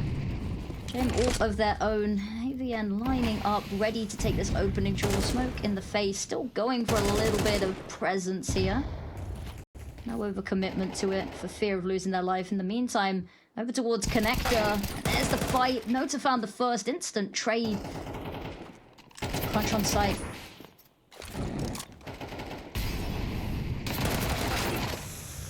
Oh, big from Travis. Gets them back into it. And there's no real follow-up, unfortunately, from the Connector players, so it's not like they can necessarily do anything with those kills. And PARIVISION very quickly opting to move away from B. And indeed, the bomb is going to slowly rotate around. Nemanha maybe smells a bit of a rat here down towards water, so don't necessarily like what they see. And the A-hold is being committed to here by PARIVISION. We do have Jame on that orb, just keeping an eye on the other bomb site. Okay, and now they're starting to pull away. So, second-guessing themselves a little. Travis will overstep massively. Down he goes, and I think with that, the round might just follow him. Might, maybe, if they can find nemanha in that little bit of a tussle here. But he finds Qikert instead, and Jame maybe looking to punish, but actually probably should just be looking to hold on to this weapon for dear life. Zero Tenacity, this will be a 7th on the board. Money not in a great place, maybe for an 8th, and then it's 2 rounds in it. Seemingly out of nowhere, this has crept up quickly. Yeah, well, this is the thing, T-side of Anubis, it can close up, and you see what happens, right? PARIVISION put themselves into a 3 versus 3, and they just don't know enough about what's going on, so they feel like they have to take control somewhere. Whereas Zero Tenacity don't necessarily need that info. It's a bit easier to play on your own on the T side. Down he goes. I think Scope heard, unfortunately, so nemanha knows what's up, and that'll be the AWP drop. So pretty big deal here. Gap close getting easier and easier. It certainly is. And this is what we said, is that this map is definitely being played a lot more by Zero Tenacity. PARIVISION have got a starkly higher win rate percent across less maps. But then that third final decider map being Train is that Zero Tenacity, if they took it to a third, that's when we really start to have some questions and it starts to look really good for them. And this comeback is putting a little bit of a smile on their face, probably. Timeout from PARIVISION, which I think is nicely placed because they're starting to worry. They're investing into the AWP on this round, which is, I don't know about you, Scriv. I'm not 100% sure on this move.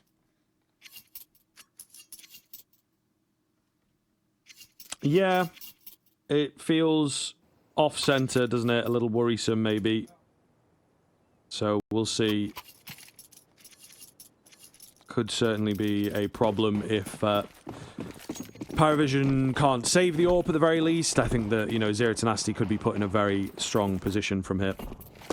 Yeah, and if it goes down early without finding any of that impact, it's certainly going to be felt. And there's the opening fight is going to start heading not their way, but over to Connector where Nota is sat. I like the early call to action here and moving the pieces over towards mid. There's the AWP instantly, not even allowed to fire a single shot.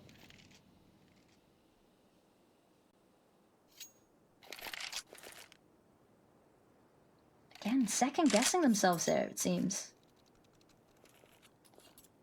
Back away, heading up towards spawn. Just a second too late. Yeah, I don't think gonna work. I think you do just now have to commit to saving this AWP, which of course Jame will. The other three are going to look to give it a go, but the round just not going to happen. Zero Tenacity starting to pick up a lot of steam. And after such a dominant first half, PARIVISION have dropped off. I'd love to see a timeout here. Just get a bit of a reset. They're obviously panicking when it comes to, you know, the approach and the response. So I think they just need a moment to relax. Yeah, certainly. They had one a second ago. It doesn't look like it was quite enough time for all of the discussions needed. And I was thinking maybe they try trap them in here, force them towards the site, and see if they could take anything down, but they won't even be allowed an extra weapon to save over here.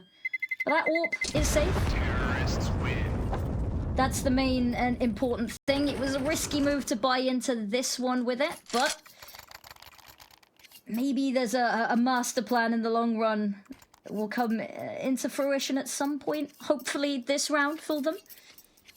Because otherwise, again, money, uncomfortable situation. They should still be able to eke out a buy next round, given sort of loss bonus. But I think Zero Tenacity, if they win this one, I think that's the energy that they need to tie this up. And we have never actually seen them take a lead in this series. Nade, I think, falls back and lands on top of AVN there. Just a little bit of damage, but again, nothing too substantial just yet. We're looking for that first kill, that first exchange that could make all the difference here. Belchonok doesn't spot anything on the other side of the smoke. Flashes in, that kind of fakes the idea that he's maybe pushed forwards. And there you go, there's the Molotov to respond to that. So he is successfully fooling them, as it were. Ready to go here. Nade comes in, minimal damage, Molotov as well. Not as dangerous as they once were, but still enough to push Zero Tenacity back. Yeah, the ivy of utility just to keep them completely off here. Naturally, they've managed to slow down the mana in mid. Whether they're actually ready for him now that all of that utility's been expended is another matter. But he's managed to work all the way around through the map. But we've seen how this little bit of a stabger in the back has hurt them. Jay missed shot and he's going to be pushed from all angles here. Fire at his feet. There's nowhere really to run. Still somehow alive in the midst of all of this. AVN going to spot him over the top of the smoke.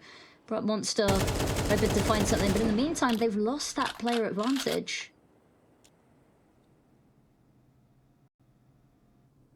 Nemanha creeping forwards, trying to be the danger man here. He is in this weird spot, but they're somewhat ready for him. Still difficult to deal with. The kills have come back in. It's all onto Nota. Lack of ammo. Not a lot of time, so he tries to play around that. Unfortunately, he has somewhat miscalculated. And nemanha will get the bomb down, get that reset that he so desires, and gets the better of Nota. Cool, calm, collected in the clutch. And he looks set to take over the game here. 1 round in it now. I was surprised the bomb managed to go down with so many people now on the floor. I think very well clawed back there from PARIVISION, but yeah, unfortunately, as you said, misjudged on the bomb planting front there. Wasn't quite able to get themselves out of connector. The flash around the corner didn't quite have the same effect, but definitely speeding around the corner at max speed will. And now it's getting messy, it's getting tight, and Zero Tenacity seem to be playing PARIVISION at their own game a little bit. Mid, uncontested. Belchonok's not going to get to see anything, not going to get to pitch in with this. And PARIVISION having a cheeky lookout B main might yield some results, but AVN's already left.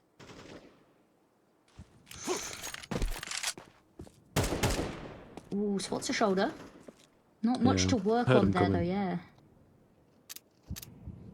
Still, decent info for PARIVISION, I would say. They've kept them at bay on A, kept them at bay on B. So that kind of means there's really only one area that you'd expect them to be, and that is in towards mid. They are ready, and of course it's nemanha right at the front of the action here. Brook Monster will catch Belchonok. So this is not looking good. There's quite a few still left here, though. James trained in on the angle. He's got a couple different spots to look at. Can't land the shot. 5 versus 4. Flash is ineffective. They traded it back down. Brook Monster finds Qikert. James, his position going to be known about. Bomb getting planted here. Quick rotation in. So they're trying to be brave into it. Nota will indeed find the key frag. 3 versus 3 now. Not quite open back up, and odd game state to deal with is there's that player in camera. They really have nothing coming in terms of utility to push him back or smoke him off. Nota gets brave and he loses his life for that bravery, and now they don't know what to do. Do we save? Do we go for it? They've got no kit, they've got no utility, so it's going to be a save, and Zero Tenacity will bring it to even. Yeah, they were well and truly trapped there with no utility to sort of break out the stalemate. Even if you didn't have Brook Monster sort of crawling through mid there, that would have been a difficult round with what they had available. And Brook Monster's just sort of the cherry on top of all of that. Lovely stuff, tied up the scoreboard. And the AWP manages to live another day. It's not really having the impact we'd like it to be having maybe in the earlier stages of the round. It's only really finding a couple of stray kills once everything's got pear-shaped already. PARIVISION, it's looking messy. Zero Tenacity reading this very, very well, and I think another change of pace here as they head straight towards B main. We didn't really see this come out a whole lot. Monster looking for the opening pick. I'm gonna throw that HE, hopefully to part the smoke and allow Kyofo to have a little nosy as well. Nothing to be seen then.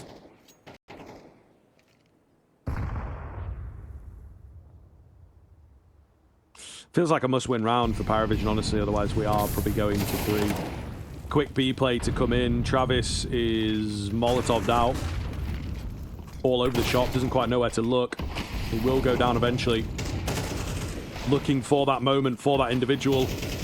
Not going to happen for the big boys. It is Qikert on the Deagle that manages to find one. We've got Belchonok here in good time. Head of the first. Oh, the dink on the second. Not quite able to get it over. Bomb plant has been committed. They turn away from the wall bangable area, so very meticulous hit from Zero Tenacity. Qikert trying to find another head. Doesn't happen, and we're in another save yet again.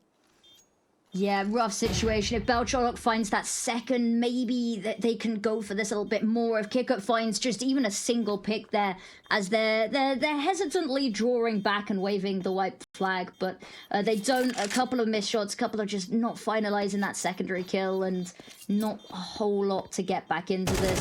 I think Zero Tenacity is very much looking to hunt this one down with Qikert off the board. It's just James. Should be safe, but definitely nervous. An 11 for the first time in the series. Zero Tenacity taking that lead. And as you said, vital round that PARIVISION really needed to win in order to try stave off Trey in a worst case scenario for them.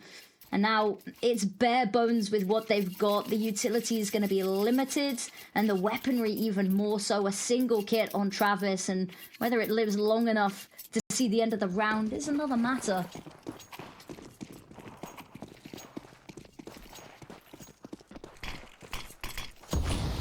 All right, here we go. I mean, Zero Tenacity on the cusp of a nigh-on flawless T-half, but of course, pulling it all the way back and maybe stealing the map away.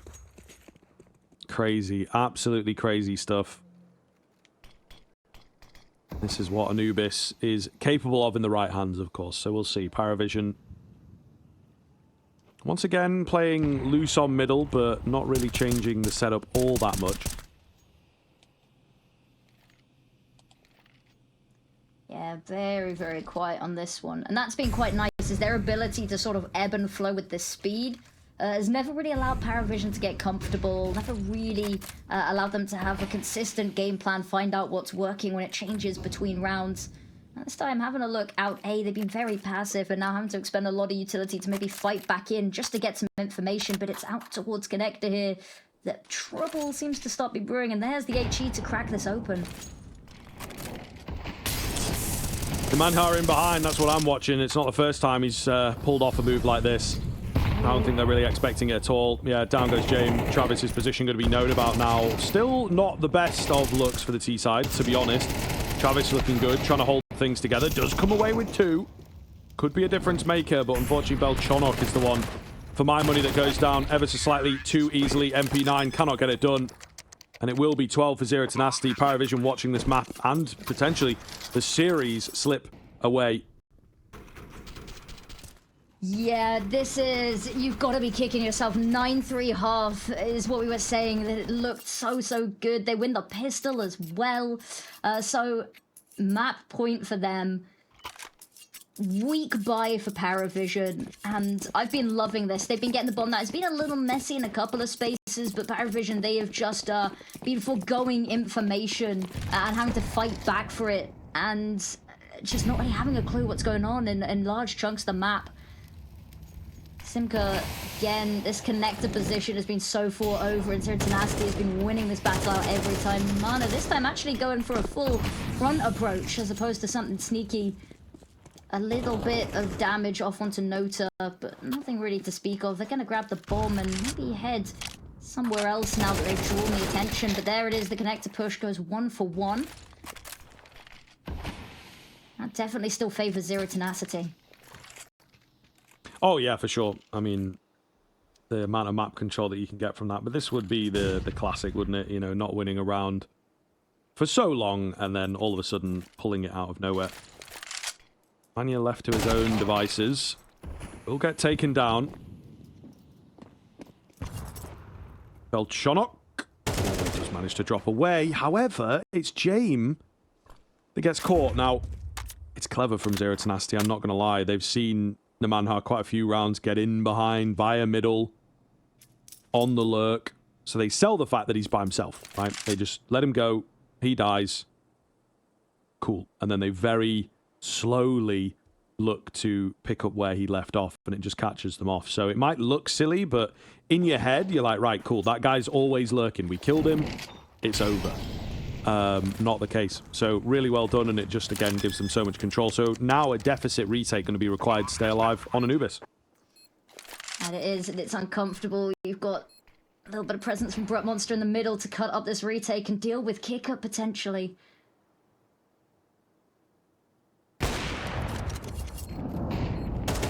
All falls into place, and there it is. AVN holds the angle, punishes Travis, and we're going a third map from the depths of a 9-3 half, mind you. We said that maybe we see the CT side picked up here, just to maybe get it out of the way, and that they'd be... Yeah, I'm with you. I like the knife round. I think we need to see more of it. It's a long forgotten art.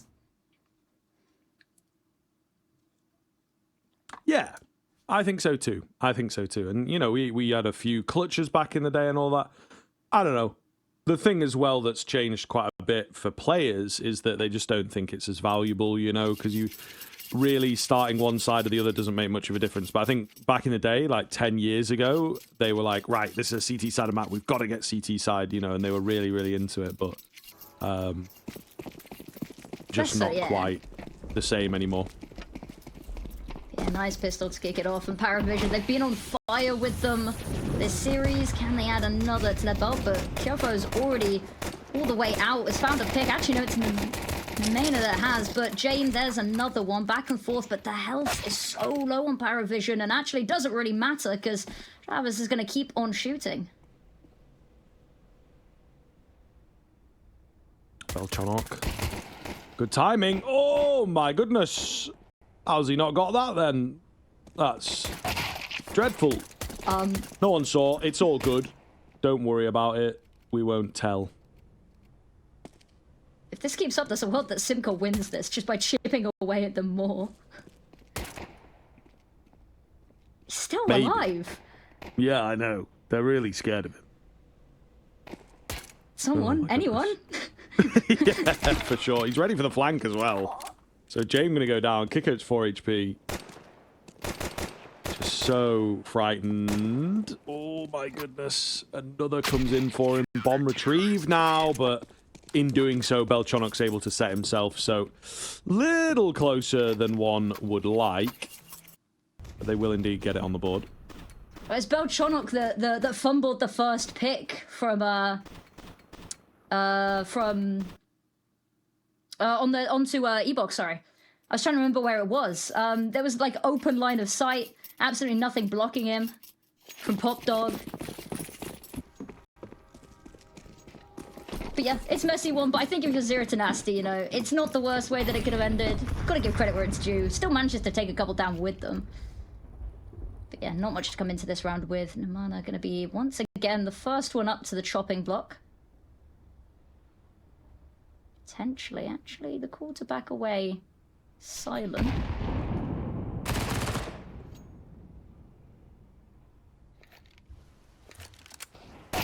Oh, could be a catch here. James not going to be ready for the next, but now he is. He's revealed himself. So, you know, maybe it's a good spot, maybe not.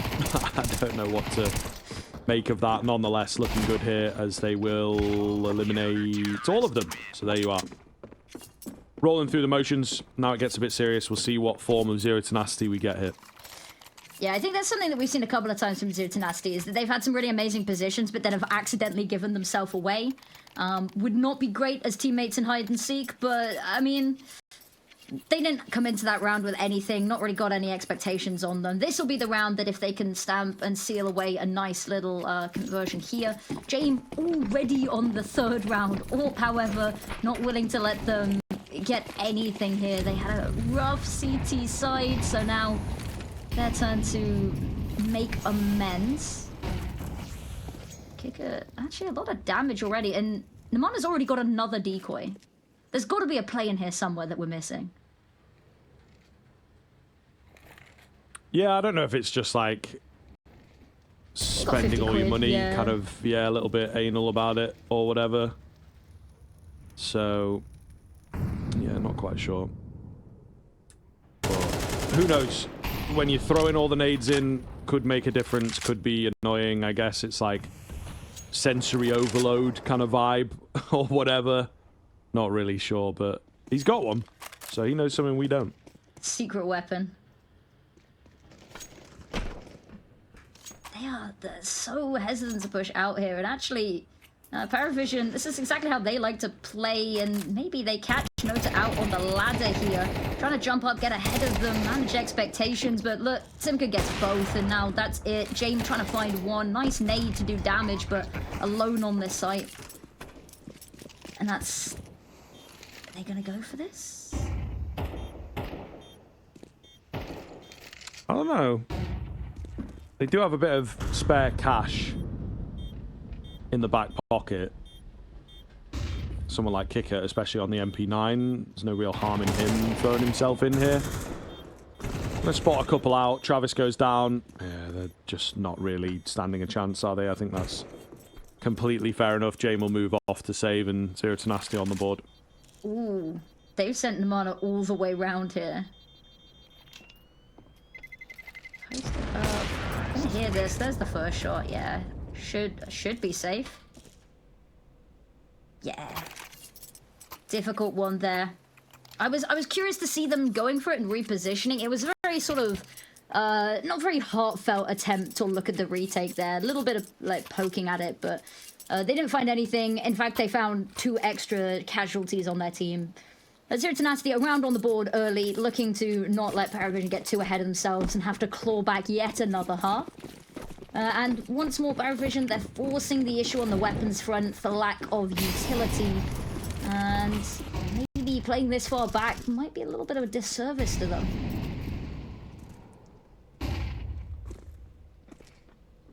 Entirely possible. Travis on the spot. Molotov down. We'll keep them back for now. James also sort of doing the same. So a bit more of a forward-facing setup here from PARIVISION.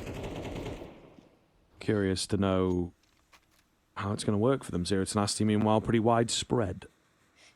Yeah, a little bit of eyes everywhere. Forsaken B for just reinforcing that A site.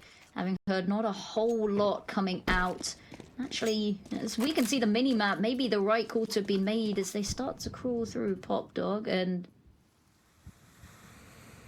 Ooh, Travis doesn't know the world of hurt he's in for.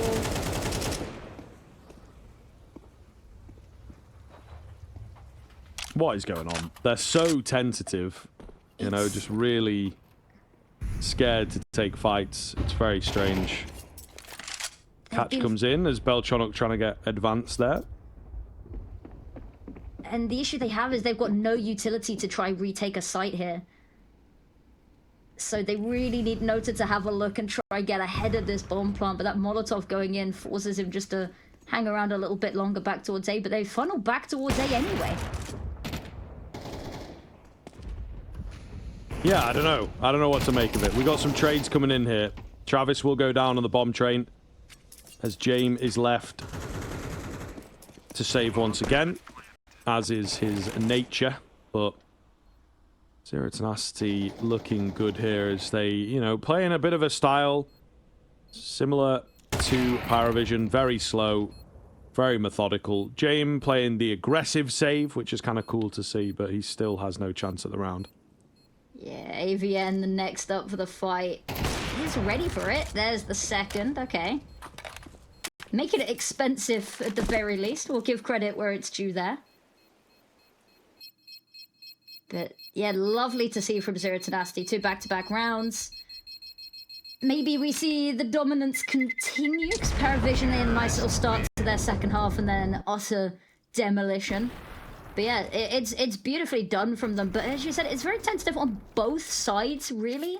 Nobody's really getting proactive, so the whole map kind of feels a little bit stagnant with them just dancing around with map control. But Zero Tenacity, they've also been known to switch up the pace, the sort of moment's notice. So hopefully keep PARIVISION unable to get comfortable, especially now that it's just pistols. I say that, pistols and, of course, an AWP.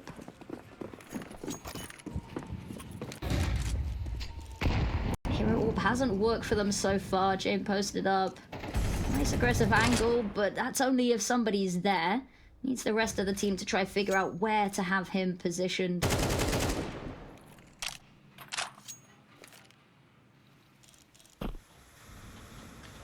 Could be big if he gets into the right spot.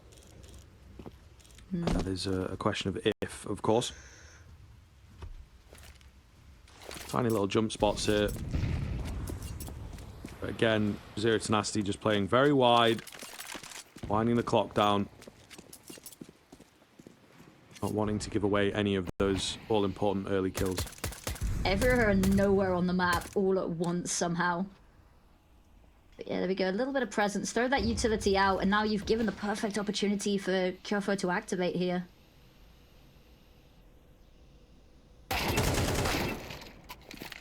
Through the smoke. Gets 2, and that will be a picked up weapon. Back away, because now they've realized got a little bit of an issue on B, but they've been quick enough with it. They might be able to get ahead of this. There's only one on site for now, but it's Beltronok with a USP. Still alive somehow. The rest of the team's now made their way over, though. Yeah, looking good, however. Able to hold the line here pretty effectively. Qikert will catch one. But he is swiftly dealt with, so Zero Tenacity going to take themselves a lead. Money is back in for PARIVISION. James just about got enough to get that AWP out. So, hoping they can get themselves back in the conversation, because Zero Tenacity is starting to, you know, figure it out early, really slow, crunching it down, and then the late executes. It's been super effective thus far. Yeah, it's good start to see, and this is a lot more balanced on this one. I'm liking this a lot more. You never want to see a team get completely swept, but here we are. Nade's going out early, and this time PARIVISION boosting up a little bit more aggressively towards A, trying to find something before a foot can be stepped on sight, but gotta be worried about that wrap from Ivy. Travis, the only one holding this, easily overwhelmed. Flash is perfect, though. Oh my goodness. Okay, getting a little hectic out here already. Travis looking for the trade, comes off the angle. I mean, that is timing to its maximum, but he still gets the kill. Maybe someone was like, yo, you saw him, but whatever the reason, super clean from him. James to hold the line. And it looks good here. Nota ready and waiting for action to come his way. Not going to be the case. He has stepped here, so nemanha, it's a pretty good idea that he's there. He's not seeing the players creep into the smoke. Has he done that? Or maybe he has and he's let them. I don't even know. Brook Monster surely can't get into B for free here. Surely not. There's two. Weapon isn't out, so JM is going to find one, but that's enough for Brook Monster to work with to head over towards B. Bait's out. Trying to get James to peek him on the assumption that he's already on site. And there's a plant somehow.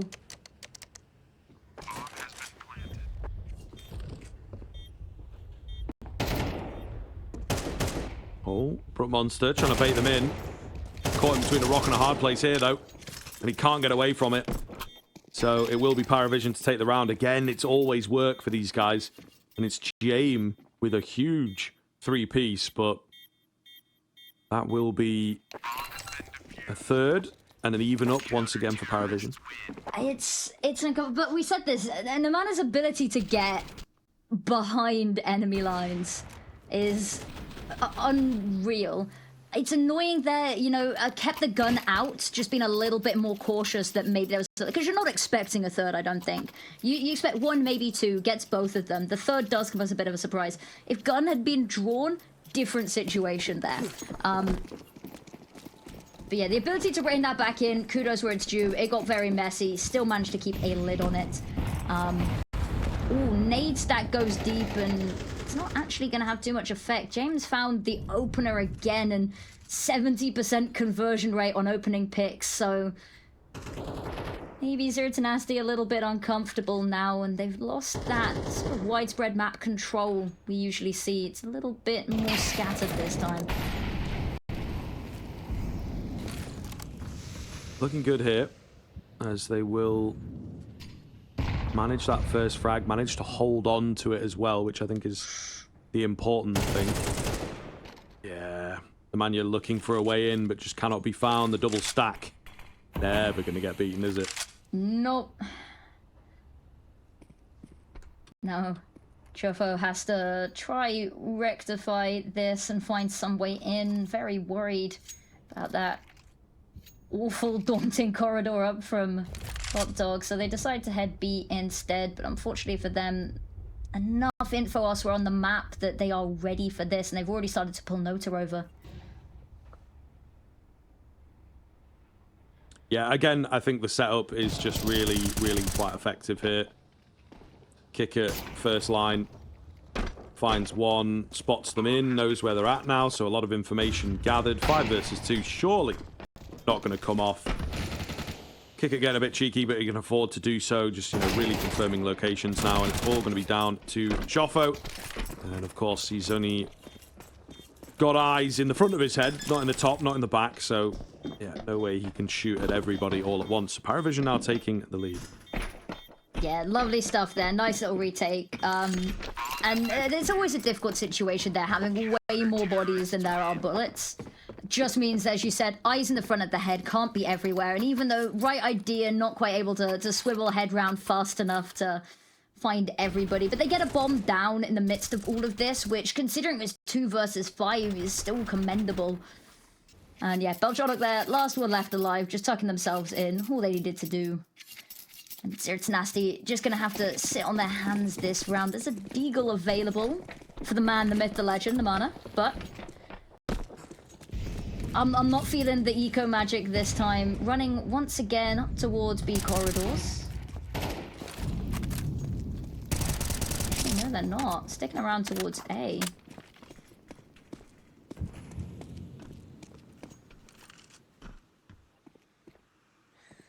Smoke doing a lot of heavy lifting for them there.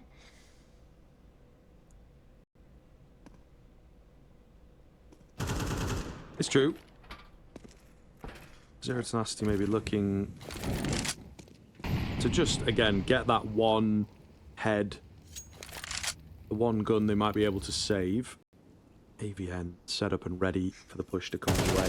It's a double swing move here. Joffo will get the catch. Is there going to be any more available? I suppose is the question. Brook Monster says yes. So we're 3-on-2 with actually light potential of a bomb plant. It's now sort of fallen away before I even get the words out. So just going to be Joffo here, and they are pretty aware of him. Qikert takes him down. Orp saved. Not ideal to lose a couple, but not the worst thing in the world. Yeah, the double peek out there from Main and from Pop Dog is nice, because you can catch anybody that's sort of there off. Nota finds one, but isn't quite expecting to be pushed that quickly. But again, it's just instantly traded, realistically. And there's only so much you can do in situations like that. There's only so much you can do in a 2 versus 5 to play off of each other when being quite overwhelmed like this. The opening picks, PARIVISION are just finding uncontested. And this time, actually, it's their turn. They're going to go straight up. And oh, look at where James managed to get himself. Proactivity. Shotgun AWPing around the close corners. Ooh, it's going to be close. Just about gets out alive there. That's a nice one to be finding, though. You'll take the low health on the AWP for a pick like that. It's surprising to go for it. I like it, though. Yeah, it's true. It's true. It's good to see, you know, rather than getting frustrated and getting in their own heads after the last map, you've got players like James proactive and sort of channeling that frustration in the right way. He's 15-3 right now. And when this guy is at numbers like that, you know that they're all good kills. They're all clean, calculated frags that have impact, that matter. So he really could start running away with this game on his own. Yeah, and they've got so much presence over towards A. It's the B side. They've got no eyes over here, but they have an idea that something's coming. They've tucked themselves in as to not give away any info. Nota's close enough to rotate if needs be. Kefo really needs to find his pick to help his teammates out. Spots one. Whether they're aware that there's a second. Smoke goes out. Whether it's respected, that's a whole different ballpark. But they don't know Qikert's here. Brook Monster. Nice find from him. He's traded instantly. I mean, Qikert's not even really had to reveal himself quite yet. There he is for the trade. It's going to be Joffo 1v3, technically speaking, and, you know, good start. However, James, of course, finding a way and threading that needle. I think he really is on that flow state plane at the moment. Yeah, and it's another round. Every single shot of his that round has been him knowing exactly what he's doing, where they're going to be. There hasn't been a missed shot. There hasn't been him posted up on an angle where someone hasn't been. It's just been him sat waiting for the inevitable to happen. He's seeing it. He's playing 5D chess with us here. He sees all. And as you said, once he's in flow state, it's difficult to shut him down. The fact that he lives here, like, if he goes down a little earlier, because he's monumental in everything else, because Joffo could then get out of the, up the stairs, can then hold on to that B side, maybe try playing and whittle down that time. If James dies earlier in the round to that Molotov, that doesn't happen. You've got 2 less picks, but he didn't. There's a nade kill to start it off as well. James holding his nerve, sees 2, it's all the information and a pick, and can just back off. Oh, that's a little awkward, but yeah, just the one. So, looking good here. I think Zero Tenacity have very quickly run out of ideas. PARIVISION, figure them out, you know, super slow, drawn out, late round, which is kind of the PARIVISION MO themselves. So I think that they, out of all the teams ever in the world ever, are going to know how to counter that. Let me tell you, you know, you've got one of the pioneers of that idea, at least towards the tail end of Go. So yeah, it really is. I would say he's not even like a pioneer. James sort of a perfecter of it, really. Either way, it's not going to work in the long term. And Zero Tenacity are now stuck and don't know where to go. Yeah, and this time James getting a lot more aggressive. They've been, I was going to say, they've been really active here, and I like that they've moved to try strike quicker, but it backfires. Now Belchonok's got so much to do solo, has called direly over his teammates, but that's left Qikert in a sticky situation with lots of eyes on him and more on their way. Trying to find somewhere safe to play, to desperately be like, guys, something's up. Please come give me some sort of emergency evacuation.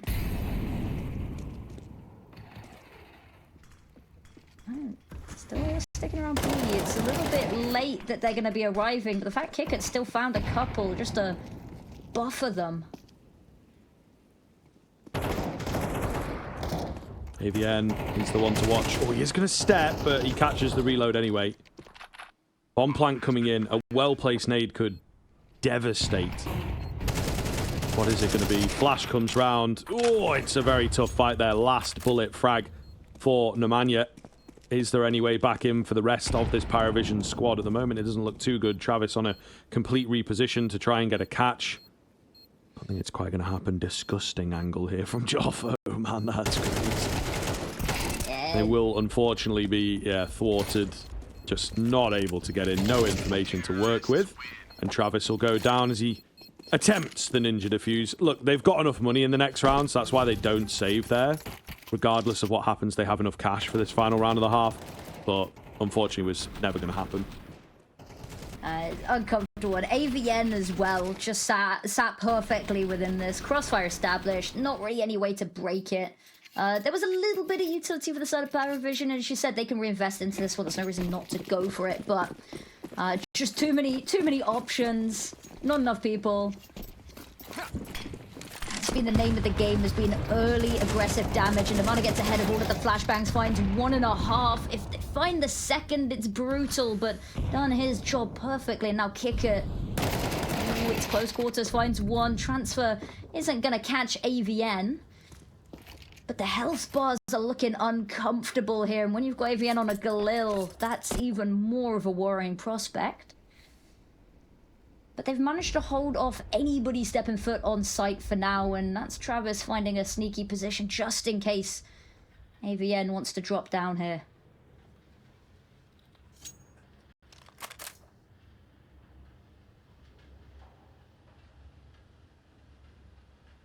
All quiet here on B. Travis ready in the corner. Maybe I'm going to check him, but still goes down. The lurk play has failed. So now what do they do? The bomb is going out A. Brook Monster's repositioning himself to the pop dog area. Travis looking to catch him. Oh, that's a bit dodgy. I suppose the information is a nice trade-off, but definitely should have been the kill, it feels like. Just couldn't quite get the bullets down range. So now they know what's up. They've spotted both players. Pretty aware here. Brook Monster will catch the back end of Belchonok there, I do believe. James going to be heard on the flames. Not ideal. Bomb goes down. They've got a good idea of where James is. Oh, coming from the unscope, the panic. Gives James a chance here at the 1 versus 2. He's moved on to the A1S. Bit of a change-up.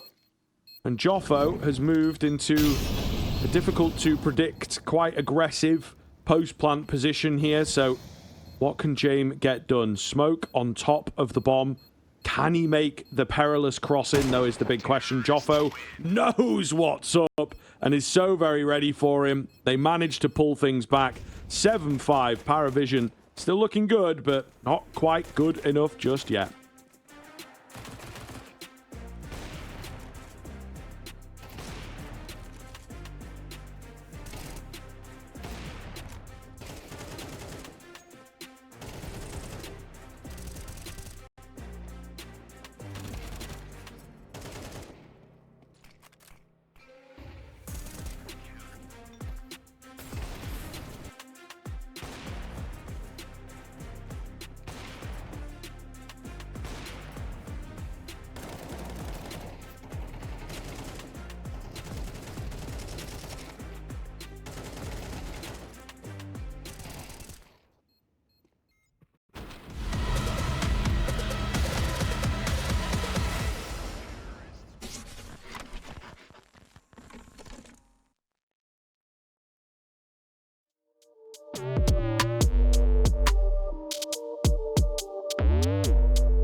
Welcome back. One final half stands between these teams and elimination from Season 49 of ESL Challenger League. And this time, Map 2 seemed like a one-sided affair. This time, a bit even at the half, and it's anyone's to play for. Can PARIVISION add yet another tally to their pistol round chart as they go into their T side? The almighty question. And I think PARIVISION will want to just sort of start comfortably. They were once again in a really great position, could not quite close it. So we've had a lot of repetitive sort of results and game states within this series. Slowly moving on towards A. Could be dangerous. Could be very dangerous indeed. It doesn't look like they're super prepared here. Smokes come in, and that's going to allow them out. So, yes, there's a fair few CTs here, but they're going to have some hard fights on their hands. Nade does a little bit of damage, but it clears things up for AVN to come round with his USP. Looking good, drops another player as well. But, of course, that bomb in a pretty awkward spot. They've got to commit to get that, and it's not looking good. Simka comes in from the side. They'll overwhelm, and yet another pistol for Zero Tenacity. Yeah, lovely stuff. The nades are... It all kind of gets ruined by that one HE over that blows open the connector smoke. But other than that, I like it. I like it a lot for both sides. I got maybe worried that Zero Tenacity, they get very pinned down in this corner here, but they find all of the kills. The bomb going down there is so unfortunate because you manage to get it. Maybe escape's not possible. You lose the person planting it, but puts that timer over your head that you can peel back a little bit. But they had to push forward, weren't ready for it. Now AVN, star of the last round, is once more leading the charge. That smoke's gonna stop them. They had a bit of a look. They decided no thanks, and now just gonna hold their position in very PARIVISION style. Bright Monster, however, on the other side, patience to match. Has got teammates helping out as well. They've heard nothing through B, and they've cleared a lot of space out, so they know it has to be here, and that HE is disgusting. Alright. Written off. Before they even really get anywhere. There you go. Travis going to come in with one. He's being flanked out here, of course. So, out of the frying pan into the fire. 7-7. Zero Tenacity will even things up. PARIVISION quick on the AKs. So, we need to see some effectiveness here if PARIVISION are to stay in the lead, stay in control. Yeah, Orb once more out really, really early for them. Sort of a signature special, but tied up scoreboard, which is what we like to see. No need to sort of claw this one back. But both teams, they're forcing into this one. It's not exactly ideal, but a war of attrition nonetheless. And these nades, AVN had the right idea. Run on down, still somehow alive. Throws another nade, gets a kill with it. Belchonok is going to trade, but now they have an open site to work with. And Zero Tenacity, they have to sort of hurry and scurry back into this as they surround on all sides. It's a decent plan, to be fair. Double flank coming in is unexpected. And it does leave James all alone now. Not quite ready for the angle, so he can't trade things out, can't keep the hope of the round alive. And Zero Tenacity will take the retake pretty cleanly, actually. Yeah.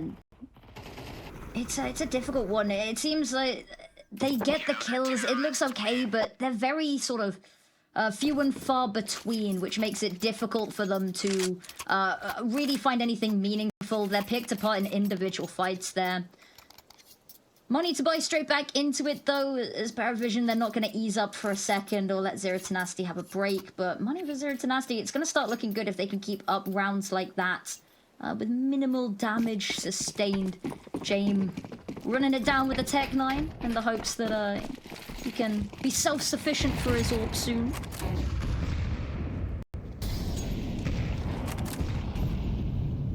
Barrage of utility in towards those A players, but actually not much really to be found. And this time, once again, slinking through the halls. Uh-oh. Bloodbath. This could be adventurous. They're ready on both counts, ready on both sides. Nemanha spots him early. Will dish out a fair bit of damage, but no kill comes back around. Live and let There we go. live, Nota gets yeah. his tech, but he's unfortunately had to forfeit the AK. Yeah, it's definitely that incendiary and mercy to both sides there. Okay, smoke to come on out once again causes a couple of problems because it means that Qikert is going to be locked out of this. It's all on these Pop Dog players. They round the corner and find the first. Not the damage sustained, but now Simka, very difficult position, needs Brook Monster to kind of bail them out here.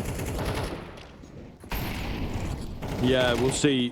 That long range, of course, going to be pretty deadly. Simka looks good for one. Travis does not quite know where he's at. It's all gotten a bit messy as they try and trade things back. Joffo just insult to injury there with the spam through the smoke. And Belchonok goes down as it dissipates. So, not a good look here for PARIVISION. That was kind of headless chicken style in towards A in the end there. Not really what you want to see. So, Zero Tenacity moving ever closer to the win. Yeah, they are. And to be honest with you, coming into this, especially the second map as underdogs, you've got to be rooting for them, seeing what they have come back from. And now just starting this momentum again, we saw how unstoppable they were. PARIVISION just kind of have to ease off on this one. Hero AK on Belchonok, who was absolutely the savior previously, has had a bit of a slower map this time, needs to step up in the same way, not just in the clutch situations now.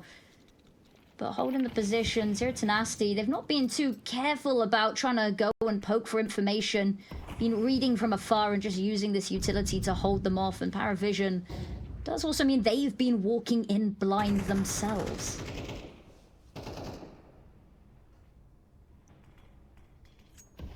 Set up in the brown halls here, looking for a late B play. Qikert is ready to go with the smoke. They've moved Simka across already, though. Yeah, I mean, again, it's something they've not done for a little while. So it does make sense that they try and go for a change-up on B. Maybe and Joffo working well together. Great little flash. Fortunately, leaves Travis kind of blind as well. You can just see some of these things creeping in, that they're not the most comfortable on the T side of Train. Few nades and whatnot, and maybe a little late, maybe in the wrong place, and that one, of course, the timing of it was just completely off. Yeah, the nades have been a little bit all over the show for both teams across the series so far. None of them have been majorly detrimental in losing the rounds. Quite honestly, lucky for everyone, but yeah, just stunning stuff. Zero Tenacity have been reading this so well. They've not been allowing any of the opening picks because, of course, conversion rate on opening picks to rounds for PARIVISION is a terrifying stat. So by not letting them get anything, and they forgo a little bit of information themselves, but it does mean that it makes it much harder to mount an offensive. Bursting onto a site where you have no knowledge of anyone being there, they've not really been able to draw out much utility from Zero Tenacity early on. It's just been a sort of standard smoking off the early choke points. So Zero Tenacity, I'm liking what I'm seeing. They've managed to get Jane back on the AWP here, and it's really going to need to be finding stuff. He was really proactive with it on the CT side, and that bodes well here on the T, but as smoke goes deep, gives them a little bit of a walkway should they choose to take it. But what is that from Mana? Immediately taken down. The confidence hand in the cookie jar is going to be slapped away. A gift, yeah. Ooh. It's nice from James. Nice from James, you know, on the other side of the map, creeping in. Could be a big win here. If they do let this slip, I think the game is probably over. Yeah, no, from a mental perspective, as well as the sort of physical rounds that are being won. So, got to make this 5 versus 3 work for them.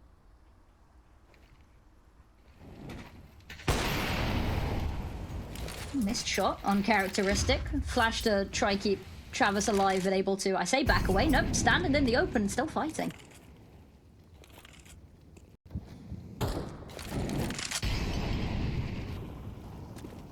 Molly doesn't quite reach. So not able to scare those players away that they're looking for. AVN drops one.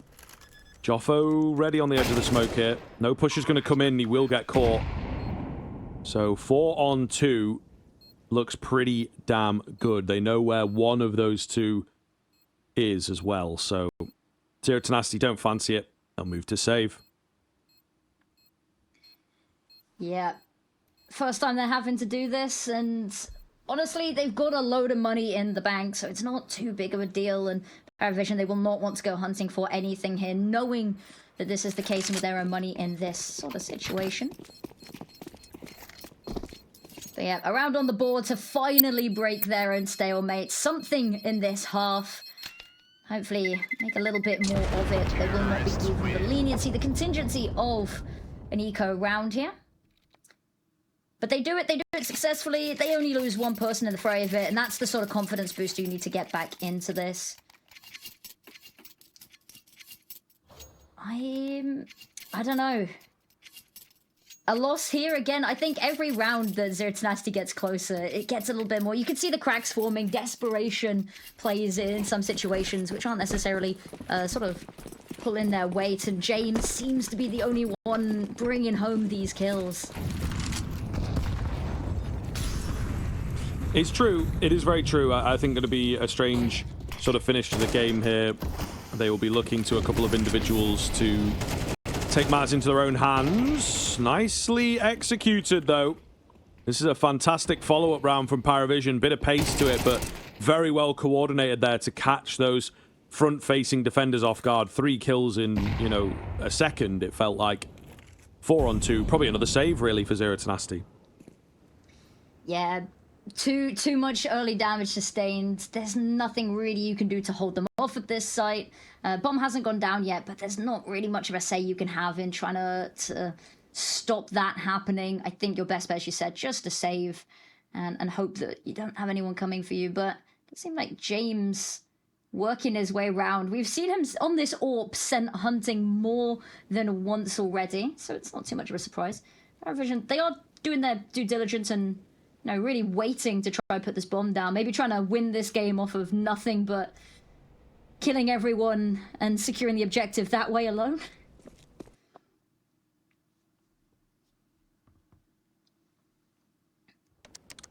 It's going to be a long old wait here as the bomb goes down. Not sure if a hunt will be on. There's not loads of money, but I think they could go looking slightly, you know.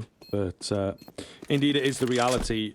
Zero Tenacity, I think they know that arguably a bit lucky to be in the position that they're in, so yeah, they will be counting their lucky stars they're able to save and buy again into the next round because of it. Yeah, indeed. Now we get to sit and admire the rainy sights. Very reminiscent of our home country here, Scriv. It is true. It is true. Listen, we've been doing well, actually. You know, I'll give the UK its credit. We've been doing okay recently when it comes to the sun. Maybe not like today, but in the past couple of weeks have been pretty good. See, that's the issue. We got a timeout. We could talk about this as well. Is that, you know, when it is sunny, that's arguably even worse than it being rainy. Because lesser known fact about the UK is that every building is insulated to Kingdom Come, which means when it is hot, there is no getting the heat out of the room. And if you're playing Counter-Strike, it can quickly become very sort of Finnish sauna-esque. It's true, yeah, your PC goes a little crazy. Look, I also think we do need a bit of education. I think people open their windows on hot days when they shouldn't. You know, we maybe need to work on, like, fan technique and stuff like this. It's the same when it snows. You know, we don't know what we're doing. No one's got, like, the chains for their tires like they do in, you know, Canada or Russia where it snows a lot. But it rains too much and we don't have proper flooding stuff, so we sort of just panic when there's weather. It's true, yeah, it's very true. We're actually surprisingly not well set up. What is that nade damage, man? Oh my god, they go for another fast A play, and this time it does not work out for PARIVISION, so Zero Tenacity looking set for number 11. Yep. James, that's an unfortunate one. You're feeling that headache with the bullet in the dome tomorrow. just Travis left. Not for long. You were saying the words "well set up" as Zero Tenacity just perfectly executed the mother of all executes. Yeah, really, really keen nades from them. And just, indeed, the setup. It was good. There's not much more to add than that. PARIVISION, I think, playing into their hands, though, you know? And feels like a weird call. 10-9, important round, even things up, or give your opponent a chance to start thinking about closing things out, right? And you decide to go for the A rush, which is sort of what you did the last round as well. Bit of a strange call, if you ask me. Yeah, it is odd. Who knows? If we don't know what they're doing, maybe their opponents won't know what they're doing, but if it pays off, it should pay off in spades. Deep smoke over to cut off Travis, which I quite like. It does keep them a little bit safe, so all attention could be focused forwards. As it should be for now. And I also like nemanha taking this space and getting aggressive. It's going to be a lot of information for them and potentially cuts off the two parties that they've split off into for PARIVISION.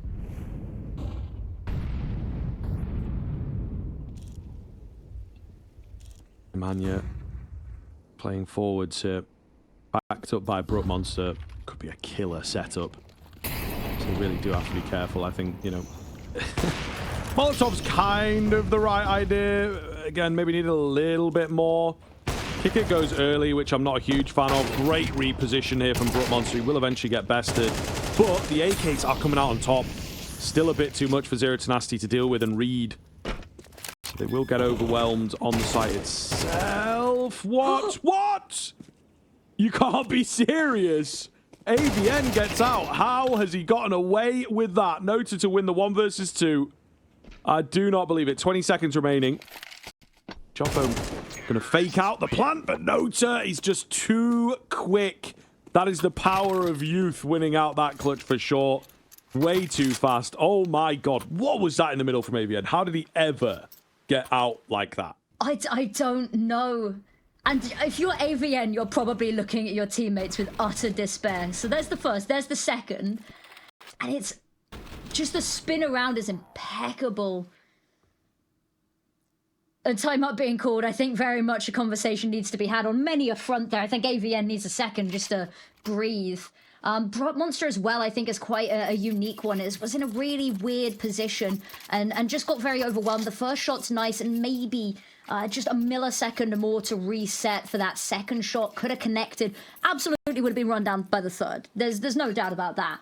But the second, if it had been a little different, just a little bit later, and it connects that round over a lot sooner, it doesn't, you know, fall on AVN to have to come up with a clutch like this, and then it doesn't come down to Jofo to try finish it off. But all of the pieces, not quite the right alignment though. And this time, ooh, hit over the head from the heavens onto nemanha. Decent damage to kick things off. Most important round of the series thus far. Does feel like it. Yeah. Both sides really slowing things down. Jofo got to be careful.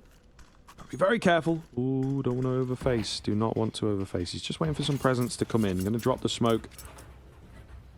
And will back off. So, Zero Tenacity taking it slow. Keeping PARIVISION at arm's length.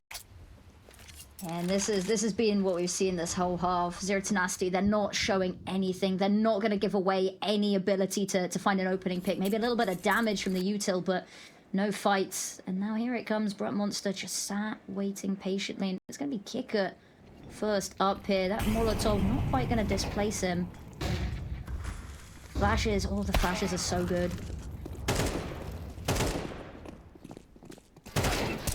Qikert needed that one. Trade will be there. But nemanha kind of keeps them in the running here. Bomb going to go down. Oh, it's a big win there from Jame out the back. It never really felt like it was going to get going for Zero Tenacity. It's the 4-on-2. All kit's gone as well, yeah. Big one here. Yeah. It's just nothing. I mean, they're immediately on the hunt, though. Really big deal here for these players to survive really big because they've got a solid read on the econ PARIVISION.